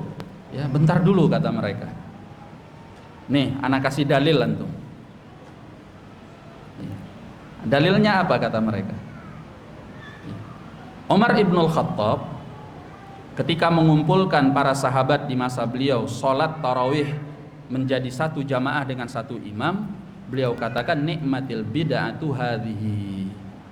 Sebaik-baik bid'ah adalah ini. Berarti ada bid'ah yang baik. Apa jawabannya? Nah, itu tadi yang saya katakan. Ya, mereka itu ingin membantah sesuatu yang dianggap bid'ah dengan dalilnya benar tetapi pemahamannya salah. Karena Umar ibn al-Khattab ketika menyatakan nikmatil bid'atu hadhihi, lihat dong kronologis kejadiannya apa. Kalau dirunut kronologis kejadian peristiwa itu, ya, salat berjamaah dengan satu jamaah dipimpin oleh satu orang imam itu sudah dilakukan di masa Nabi sallallahu alaihi wasallam. Ya. Di awalnya Nabi keluar salat tarawih. Ya. Kemudian manusia sahabat mengikuti Nabi sallallahu alaihi wasallam. Malam pertama Nabi masih keluar, malam kedua, malam ketiga, sampai akhirnya beliau masuk. Beliau nggak keluar lagi setelah itu. Ya, para sahabat menunggu Nabi sallallahu alaihi wasallam sampai ada yang melemparkan batu kecil ke dalam rumah Nabi supaya Nabi keluar. Nabi nggak keluar. Ketika beliau keluar, beliau katakan apa? Aku khawatir bahwa sholat ini diwajibkan atas kalian. Karena di masa itu masih masa turunnya wahyu. Lah kalau sholat tarawih itu diwajibkan, nggak kelengerah. Ya 11 rakaat. Kan gitu. Maka Nabi khawatir bahwa itu diwajibkan. Ya, jadi alasannya karena supaya ini tidak diwajibkan maka ditinggalkan oleh Rasulullah sallallahu alaihi wasallam karena masih masa wahyu. Tapi sudah pernah dilakukan, ada contohannya enggak? Ada contohannya. Tapi kemudian ditinggalkan lama. Nabi meninggal sampai ke masa Abu Bakar. Di masa Abu Bakar juga enggak dilaksanakan. Manusia sholat sendiri-sendiri, sholat tarawih. Di awal masa kekhilafahan Umar ibn al-Khattab sampai pada akhirnya Umar teringat ya dengan apa yang pernah dilakukan oleh Nabi sallallahu alaihi wasallam. Beliau mengumpulkan mereka, salat jamaahnya dikumpulkan dalam satu jamaah, kemudian diangkat seorang imam ya, melakukan seperti apa yang dilakukan oleh Nabi sallallahu alaihi wasallam di awalnya. Nah, sekarang kenapa dilakukan lagi? Tidak ada kekhawatiran wahyu akan turun karena Nabi sudah tidak ada. Dulu ditinggalkan kenapa? Karena khawatir diwajibkan wahyu masih turun. Makanya ketika sunnah ini dihidupkan kembali, dia seolah-olah baru. Karena sudah lama dilupakan oleh manusia. Maka kata Umar ibn al-Khattab, nikmatil bid'atu hadhihi. Sebaik-baik bid'ah adalah ini. Ini ada contohannya. Dianggap bid'ah karena memang sudah lama dilupakan. Atau kata para ulama, ini bid'ah secara bahasa. Ya. Jadi ini tidak benar kalau dijadikan sebagai contohan. Tapi ahlul bid'ah itu ada aja dalilnya. Gitu ya. Ada aja dalilnya. Enggak dapat yang satu, cari yang lain. Gitu. Ya, sampai pening kita untuk membantahnya gitu. Ya, dalil lainnya apa? Ya, ini saya mewakili mereka supaya kita bisa membantahnya gitu. Dalil lainnya hadis Abi Hurairah radhiyallahu an. Ya. Nah, ini di sini juga ada pelajaran penting. Pelajaran pentingnya apa? Bahwasanya kalau kita ingin melihat kebenaran, jangan hanya melihat wah ini ustadz ada dalilnya kok. Bentar dulu, orang ada dalilnya itu belum tentu benar. Ya. Sering sekali kan ada, apalagi orang-orang awam, ya, wah ini ustadz benar. Loh kenapa benar? Ada dalilnya dia, ada ayatnya, ada hadisnya. Loh antum kok nyesat-nyesatkan? Bentar dulu, orang ada dalilnya itu belum tentu benar. Ya, ayat dan hadisnya itu pas nggak pemahamannya, sesuai nggak pemahamannya. Ya, karena kalau dipelintir-pelintir jadi salah, jadi sesat. Ya. Taib. Nah, di antara dalil mereka barakallahu fikum hadis Abi Hurairah yang mengatakan man sanna fil islami sunnatan hasanah falahu ajruha wa ajru man amila biha ba'dahu wa man sanna fil islami sunnatan sayyi'ah fa alaihi wizruha wa wizru man amila biha ba'dahu. Ya. Barang siapa yang mensunnahkan di dalam Islam dengan sunnah yang baik, maka dia mendapatkan pahalanya dan pahala orang yang mengamalkan setelahnya. Barang siapa yang mensunnahkan di dalam Islam sunnah yang buruk, maka dia mendapatkan dosanya dan dosa orang yang mengamalkan setelahnya. Nah itu mensunnahkan itu kan artinya dia buat. Ya. Padahal kalau kita lihat lafaz hadisnya saja dia sudah keliru. Kan Nabi mengatakan man sanna, bukan man ahdatha. Ya. Kalau ahdatha itu kan membuat-buat baru. Kalian ini ahdath. Ya, ahdathtum. Kalian membuat-buat baru. Kalau sanna itu artinya dia menghidupkan sunnah yang sudah dilupakan oleh manusia. Itu pemahaman hadisnya. Karena kalimatnya sanna, artinya dia menghidupkan sunnah, bukan membuat sunnah. Lah Anda pembuat syariat emang. Ya, dari mana Anda tahu? Wangsit siapa yang Anda terima? Kan gitu. Makanya kalimatnya man sanna. Dan kalau dilihat kronologis hadis ini, Nabi menyatakan itu karena peristiwanya ada Bani Mudhar yang datang kepada Nabi SAW dalam keadaan mereka bertelanjang dada, kelihatan papa, miskin, gak punya apa-apa. Nabi sampai sedih melihat mereka. Lalu Nabi SAW mengumpulkan para sahabatnya, kemudian beliau menganjurkan mereka untuk sedekah. Lalu ada sahabat yang memulai untuk bersedekah dengan sedikit kurma yang dia punya. Karena melihat sahabat ini mulai bersedekah, sahabat yang lain mengikutinya dan berbondong-bondong mereka sedekah sampai terkumpul segunung makanan, ya, setumpuk makanan dan setumpuk pakaian. Sehingga wajah Nabi SAW berseri-seri karenanya. Maka Nabi mengatakan man sanna fil islami sunnatan hasanah. Artinya bahwa dia mencontohkan sesuatu yang sudah diajarkan oleh Rasulullah SAW. Kan Nabi yang menganjurkan sedekah tadi. Dan sedekah itu ada dalilnya di dalam Al-Quran dan sunnah. Itu yang dikatakan oleh Nabi man sanna fil islam sunnatan hasanah, karena orang itu memulai mencontohkan untuk yang lain sesuatu yang memang diajarkan oleh Rasulullah SAW. Bukan berbuat bid'ah. Ya. Kalau Anda berbuat bid'ah, bukan di penggalan yang pertama Anda berada. Penggalan yang pertama itu orang yang dapat pahala man sanna fil islami sunnatan hasanah, sesuatu yang memang ada contohannya dari Rasulullah SAW. Anda itu bukan di penggalan ini, Anda itu berada di penggalan yang kedua, man sanna fil islami sunnatan sayyi'ah. Nah itu Anda yang mensunnahkan di dalam Islam sunnah yang buruk, yaitu mengadakan perkara baru yang dilarang oleh Rasulullah SAW. Anda mendapatkan dosanya dan dosa setiap orang yang mengikuti pendapat Anda. Nah, jadi kata Nabi kullu bid'atin fahiya dhalalah, setiap bid'ah itu adalah sesat. Wallahu a'lam bissawab.